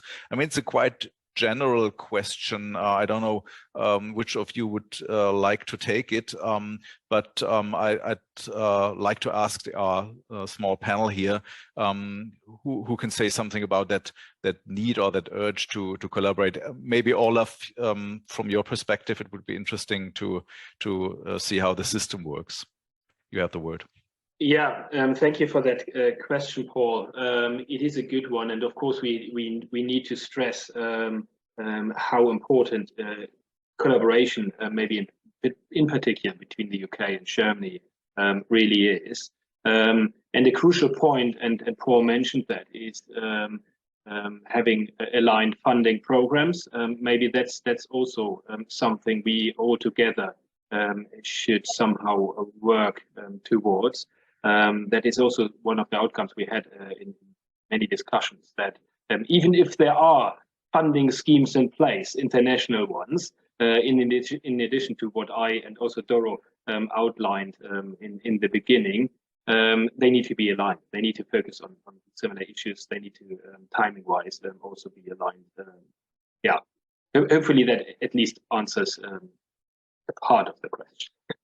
Thank you. I think if you allow me the remark, I think it's not a question you can answer quite easily, because it's an ongoing process where all like actors and participants have to work together. Thank you. One last question, a very specific one to Anne-Catherine. The question is there a specific definition of a friend of HIDA? for participation. This came from your presentation, please, Anne-Catherine.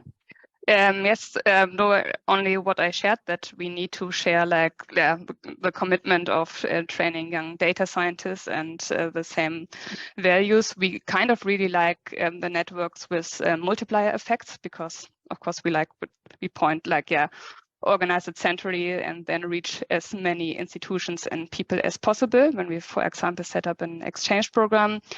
But other than that, no, not really. And yes, just contact me if you are interested.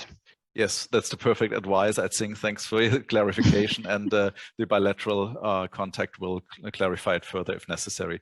Yes. Thanks a lot for that short question answer session. Tim, you have the word again. Thanks a lot. Thank you, Jens, and great session. Now we welcome two other case studies. The first is the University of Nottingham and the University of Bremen. And I'd like to welcome Evie Laukanen, the business manager from International, from the Vice Chancellor's Office of Cardiff University, and Michael Kusara, the Vice President of Research and Transfer at the University of Bremen. Over to you, Evie. Thank you, Tim, and thank you to the German Rectors Conference and the Universities UK International for the kind invitation to come and share our partnership with you today. You'll be glad to hear that we haven't got very many slides, and I'd also like to welcome my colleague from Bremen, Professor Michal Kuchera. Michal has been involved in the partnership right from the beginning, first as one of our kind of founding academics, promoting the partnership in his own research area and his own department, and now has also joined the senior team at the University of Bremen. So he's kind of doubly needing to be supportive of this partnership now. If we could have the next slide, please. That's just to confirm who we are and why we may be here. And then I'll hand over to Michal. Yes, thank you for the opportunity to speak on behalf of our partnership as well from my side. We would begin by briefly introducing our universities. Bremen, located in the north of Germany, a mid-sized university covering most subjects except of medicine, with about 18,000 students. Network within the European networks of young European universities.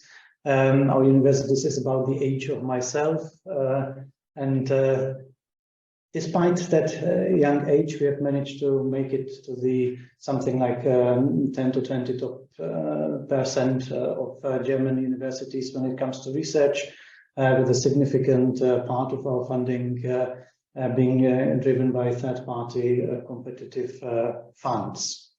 We are hosting currently one of the clusters of excellence in one of our 5 focus research areas in marine sciences. With that, I give over to Evie and the next slide. So similarly, a very brief outline of Cardiff University, and really for the benefits of the international colleagues joining us. We're indeed located in Wales and in the capital city of Wales, so about 2 hours train journey from London heading west.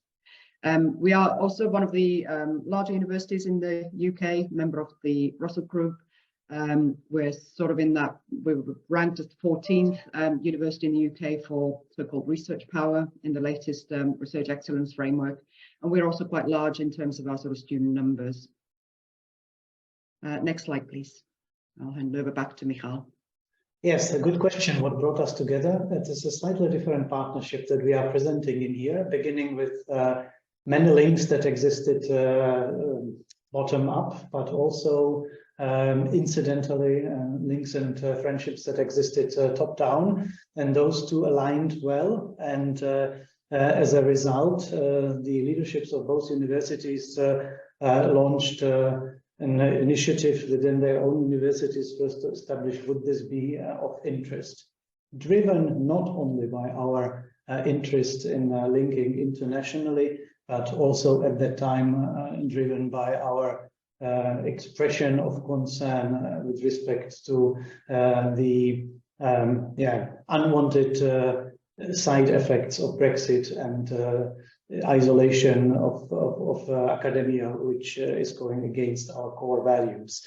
We have established that there is sufficient interest on both sides, and decided to try a partnership where we have a shared values, shared commitment from the universities, and create an environment that will allow us to facilitate bottom-up initiatives.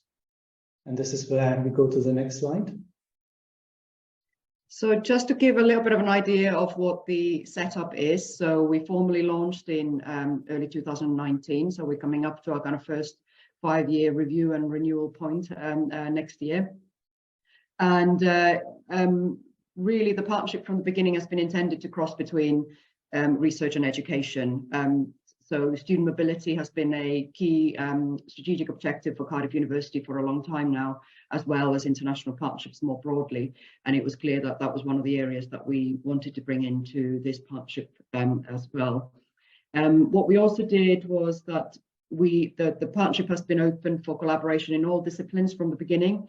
But on the other hand, we also identified already existing or emerging areas of critical mass, and started off with 3 focus areas originally, in media and communication sciences, in marine and environmental sciences, which is sort of Michal's area, interfaces of humanities and sciences, and then later on quite quickly complemented that with semiconductor physics, when people really started to get to know each other better and institutions better, and we're knocking at the door of, we want to make this area a kind of distinct focus area for the partnership.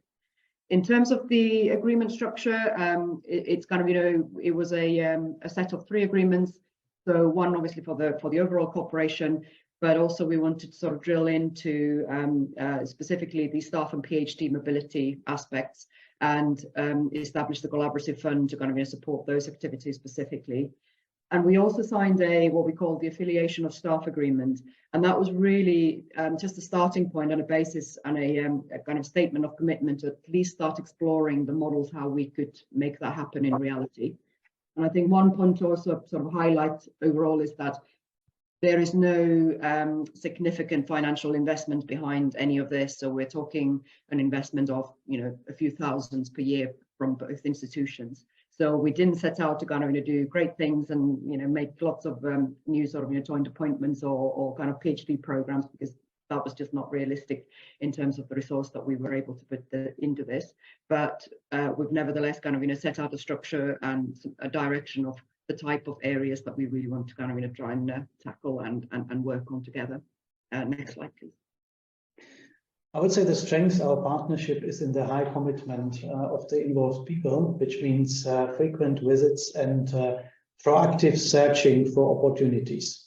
And this is, I think, giving our partnership a very nice momentum, beginning from a level of setting up the framework, and now moving into different directions, bringing the 2 institutes across its all 3 missions together, which we find is very important.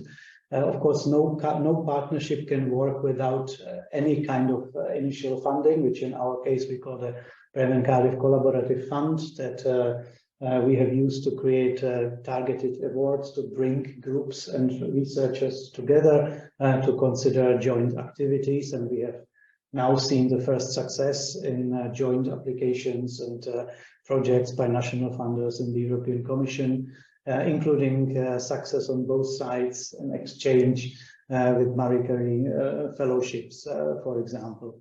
We are also seeing potential that is now being realized to collaborate from individual levels to also institutional levels, such as in the very timely area of data science, as we have seen from the previous presentation. In terms of education, we are not limiting ourselves to facilitating exchange of students, but also trying to build on our strengths and produce some joint offers. And a very nice example of that is a joint program, Sustainability and Entrepreneurship, which is, I think, running now for second or third time already in 2023. It's very successful and will now be offered in a hybrid form. The cohorts on both sides will do certain things individually, and then there will be an online joint forum where they will work together and where they will have joint tuition and joint training. We are also being able to build in terms of the student mobility on a range of schemes next to the framework set by the universities, and particularly specific in the UK is the state funding for Wales. This is, by the way, also one of the reasons I was talking about shared values and shared situation. We are both universities that are highly connected in a politically devolved setting within our own country. So in the state of Bremen, Bremen University is the only university in Wales. The University of the Cardiff is with a large margin, the largest and the most politically connected university there. And that also... Excuse me, Michael, sorry, I just have to ask you both to draw to a close if you could. That's precisely where we are going, so we can go to the next slide. So we don't need to dwell on this, just showing a few nice snaps from the various events and activities, as well as kind of more the kind of the engagement, cultural sort of type things that we've been able to put on together. Next slide, please. Yeah, what is different and what is the added values? That is specifically, as I said before, the high commitment of the people involved, including the university leadership, and a governance structure that was set at the beginning and is lived by everybody. A small amount of seed money and a large amount of visibility. We have got in both universities named rooms with the opposite name. So we have a Bremen room in Cardiff and a Cardiff room in Bremen. And this is helping us to gain on momentum. And I think we will only profit from it in the coming years, even more than what we have seen now. The next slide. And that's it. And that's it, basically. Thank you very much. Thank you for your time, and look forward to receiving any questions. Thank you. Thank you very much. And moving on, I'd like to please invite Professor Martin Dawson, actually from my own institution, to talk about a different kind of example of collaboration, and this time university into Fraunhofer. Martin. Thank you very much, and thanks very much, colleagues, for the opportunity to present to you today. So the Fraunhofer Society has already been mentioned a number of times in earlier presentations, and I want to tell you a little bit about Fraunhofer and its interaction with the University of Strathclyde. And you'll notice from the title structure, that title slide there, that I have the dual affiliation between Fraunhofer and the university, which of course fits with the Fraunhofer model, as I'll explain later. Next slide, please. So the question that we're often asked is, why is Fraunhofer in the UK? How did that come to be? And this slide is an attempt to explain that briefly. First of all, Fraunhofer has been for a number of years an increasingly international organization. It's had centers in the United States, for example, for over 20 years. But in the case of the UK, it was a specific initiative by UK government that is responsible, and it's important to emphasize that. So around 2009, 2010, there were two major UK government reports into innovation and university business R&D collaboration, the so-called Hauser report and the Dyson report, shown here. And this really highlighted the UK's interest in looking again at the connective tissue, if you could call it that, between universities and industry, and how innovation, technological innovation, is actually promoted and accelerated.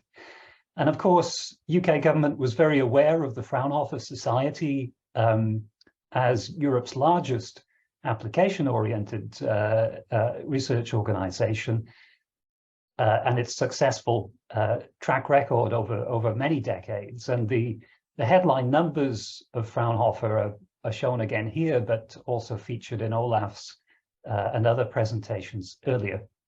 There are, of course, as many know, over 75 institutes that Fraunhofer operates in Germany, with a very distinctive model of being professor-led, having a deep technology focus, and this being focused on providing professional R&D services to industry, and a particular financial model as well, has already been mentioned earlier, where 2/3 of the operating costs come through externally won competitive contract funding with industrial participation.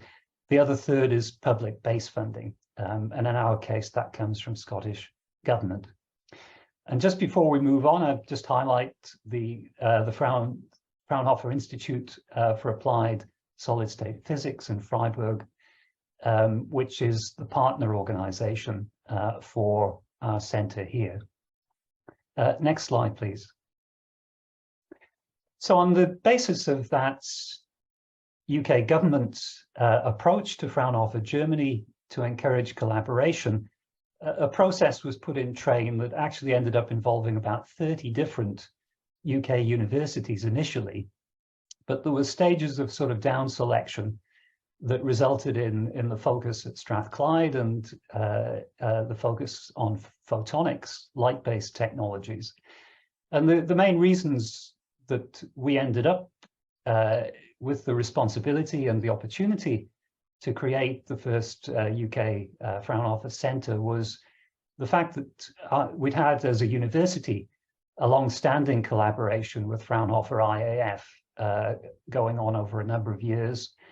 The core competencies in this area of semiconductor, optoelectronics, and lasers were very complementary and synergistic between the two organizations, University of Strathclyde and Fraunhofer IAF. And also there's a local cluster, a business cluster that's built up in this photonics area over several decades in Scotland that's around £1 billion a year turnover. So these really kind of set the scene. And as a result of that, in 2012, Fraunhofer UK Research Limited was set up as a legally independent affiliate of the Fraunhofer Society. It's registered formally as a UK not-for-profit company. And the legal head of that is my colleague, Mr. Simon Andrews, who is the executive director of Fraunhofer UK Research Limited. I'm the technical head of the technical center that operates under that framework called the Fraunhofer Center for Applied Photonics, or Fraunhofer CAP. Next slide, please. So this isn't a technical presentation, but I wanted to give you a little bit of a flavor in some of the slides for the types of things that we do. So photonics, this area of light-based technologies, is very, very broadly applicable. It's a European key enabling technology, as it's called, and you can see here that the range of activities that have developed over the last 11 years or so of our center are very diverse, covering space, aerospace, defense, high-value manufacturing, life sciences, asset monitoring and control in the energy industry, healthcare, and quantum technologies. Perhaps if we could move on to the next slide. Yeah, so the way that Fraunhofer operates, it does innovation as a business.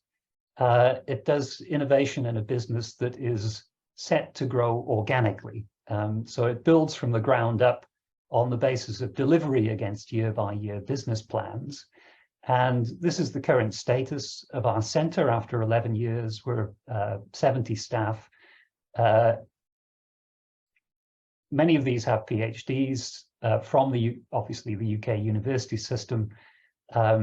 We support PhD and ND students as a central part of the model, and I'll comment a bit more on that in a moment. But the number of projects that we've won competitively now is well over 200 of total value of over about £120 million to all partners. And these are company-led, either direct contract or co-fund projects through the UK Space Agency, through Innovate UK and the like. There are over 100 separate company partners involved in those programs.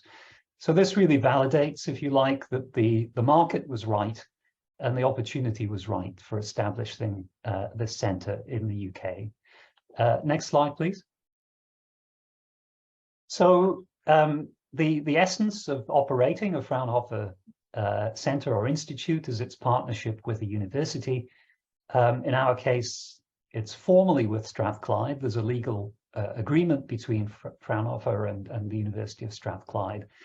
And the fact that there is a professorial director to the Institute, to the Centre, and that formal engagement means that it's the university interactions that principally inform the scientific vision behind the strategic research and inform the way we use our public element of funding. And that principally goes into things like supporting studentships. So we've sponsored over 52 PhD students to date, often co-sponsored with Research Council funding. We've invested in capital equipment jointly with the university, sponsored research fellowships, and there's a lot of joint R&D programs taking place as well. So this is a very tight interaction, and it's built on the fact that, if you like, the director has a foot in both camps. So next slide, please. So I've mentioned already, research students have a crucial role. The Fraunhofer takes the training of students very seriously as a central part of its mission. For a small organization, you'll see that we've sponsored and supported a very substantial cohort of students already. And in fact, although these have principally been with Strathclyde, they involve 3 other institutions in Scotland to date.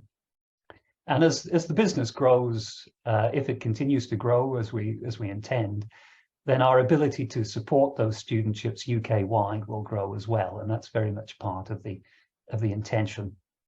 And these students play a key role in the strategic research and future scoping activities of the centre.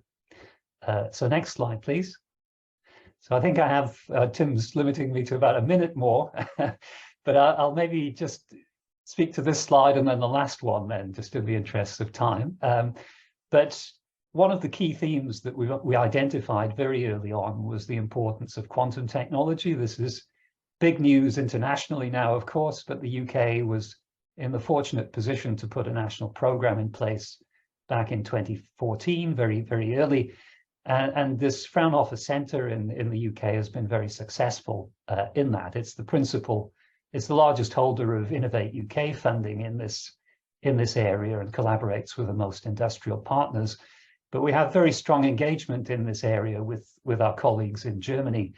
And in fact, I and other colleagues were involved in things like we were mentioned in the BMBF's quantum strategy document back in 2016, and then contributed to the Acatech Quantum 2.0 report in 2019-20.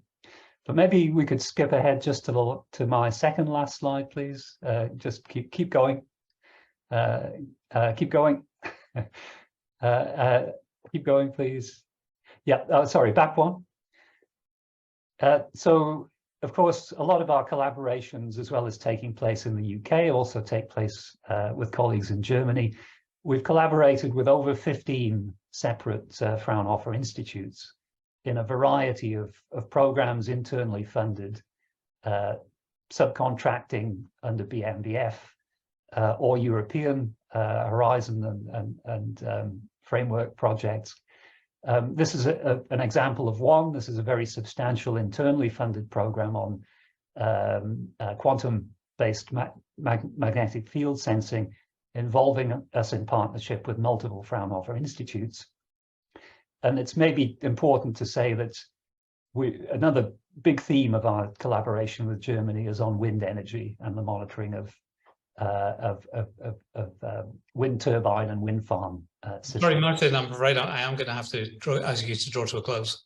Okay, well, I thank you very much for the opportunity to give a whistle-stop tour of Fraunhofer CAP, but either myself or Simon Andrews, whose details we can circulate, are very willing to deal with inquiries. And Simon is the formal point person for Fraunhofer for colleagues at universities across the UK. Thanks very much. Thank you so much. And colleagues, in view of the time, let me just start by thanking all of the speakers, really excellent speakers, I think, who demonstrated how rich the collaboration is. But I'll hand over to Jens for his closing remarks. Thank you. Thank you very much, Tim. This has quite been an impressive morning. I'm sure to say it. I will make it short. Just 3 observations. The first one, the bilateral collaboration between UK and Germany obviously is very alive and kicking and is on a very solid base. That's a good thing to hear, because it will be or might be also a good basis for some kind of pan-European collaboration, in which way it will develop, we will see. Second remark is that all the collaboration we've seen here face the challenge of working together in the digital realm versus, let's say, physical meetings. There's a lot of issues connected to that. This has been quite obvious, but it's I think it's just a part of an overall observation as the shape of collaboration is changing very dramatically.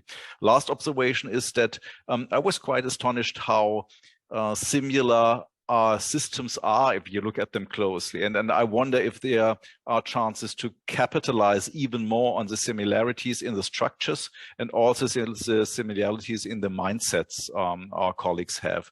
I think this is a strong point. So I have to say thank you very much to all the speakers, to all the participants, and to UUKi and what they did, and for the upcoming football matches in the Champions League between our 2 countries. May the best one win. Thank you very much, and back to Tim. That was very diplomatic. Yeah, it's very good. So I wish to thank again all of the speakers. As just to underline what Jens has said, very interesting meeting this morning. We've seen information about our respective funding systems and the alignment of those things and the increasing alignment. I think that came through as well. We've seen examples of the growing partnerships that there are, both at an individual level, but also those fundamental opportunities which lead to exchange of staff, of students, etc. Those are the really the bread and butter things which will ensure the health of our relationships and our partnerships in the years to come.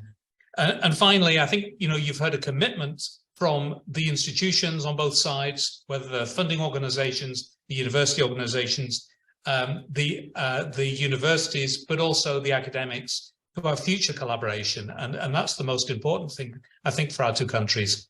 So many thanks for your time this morning, and I'm sure there will be some follow-ups to this, lots of follow-ups. I've been certainly looking at it from our own institutional point of view to see what we can learn, and I thank all the speakers once again, and Universities UK for organising this.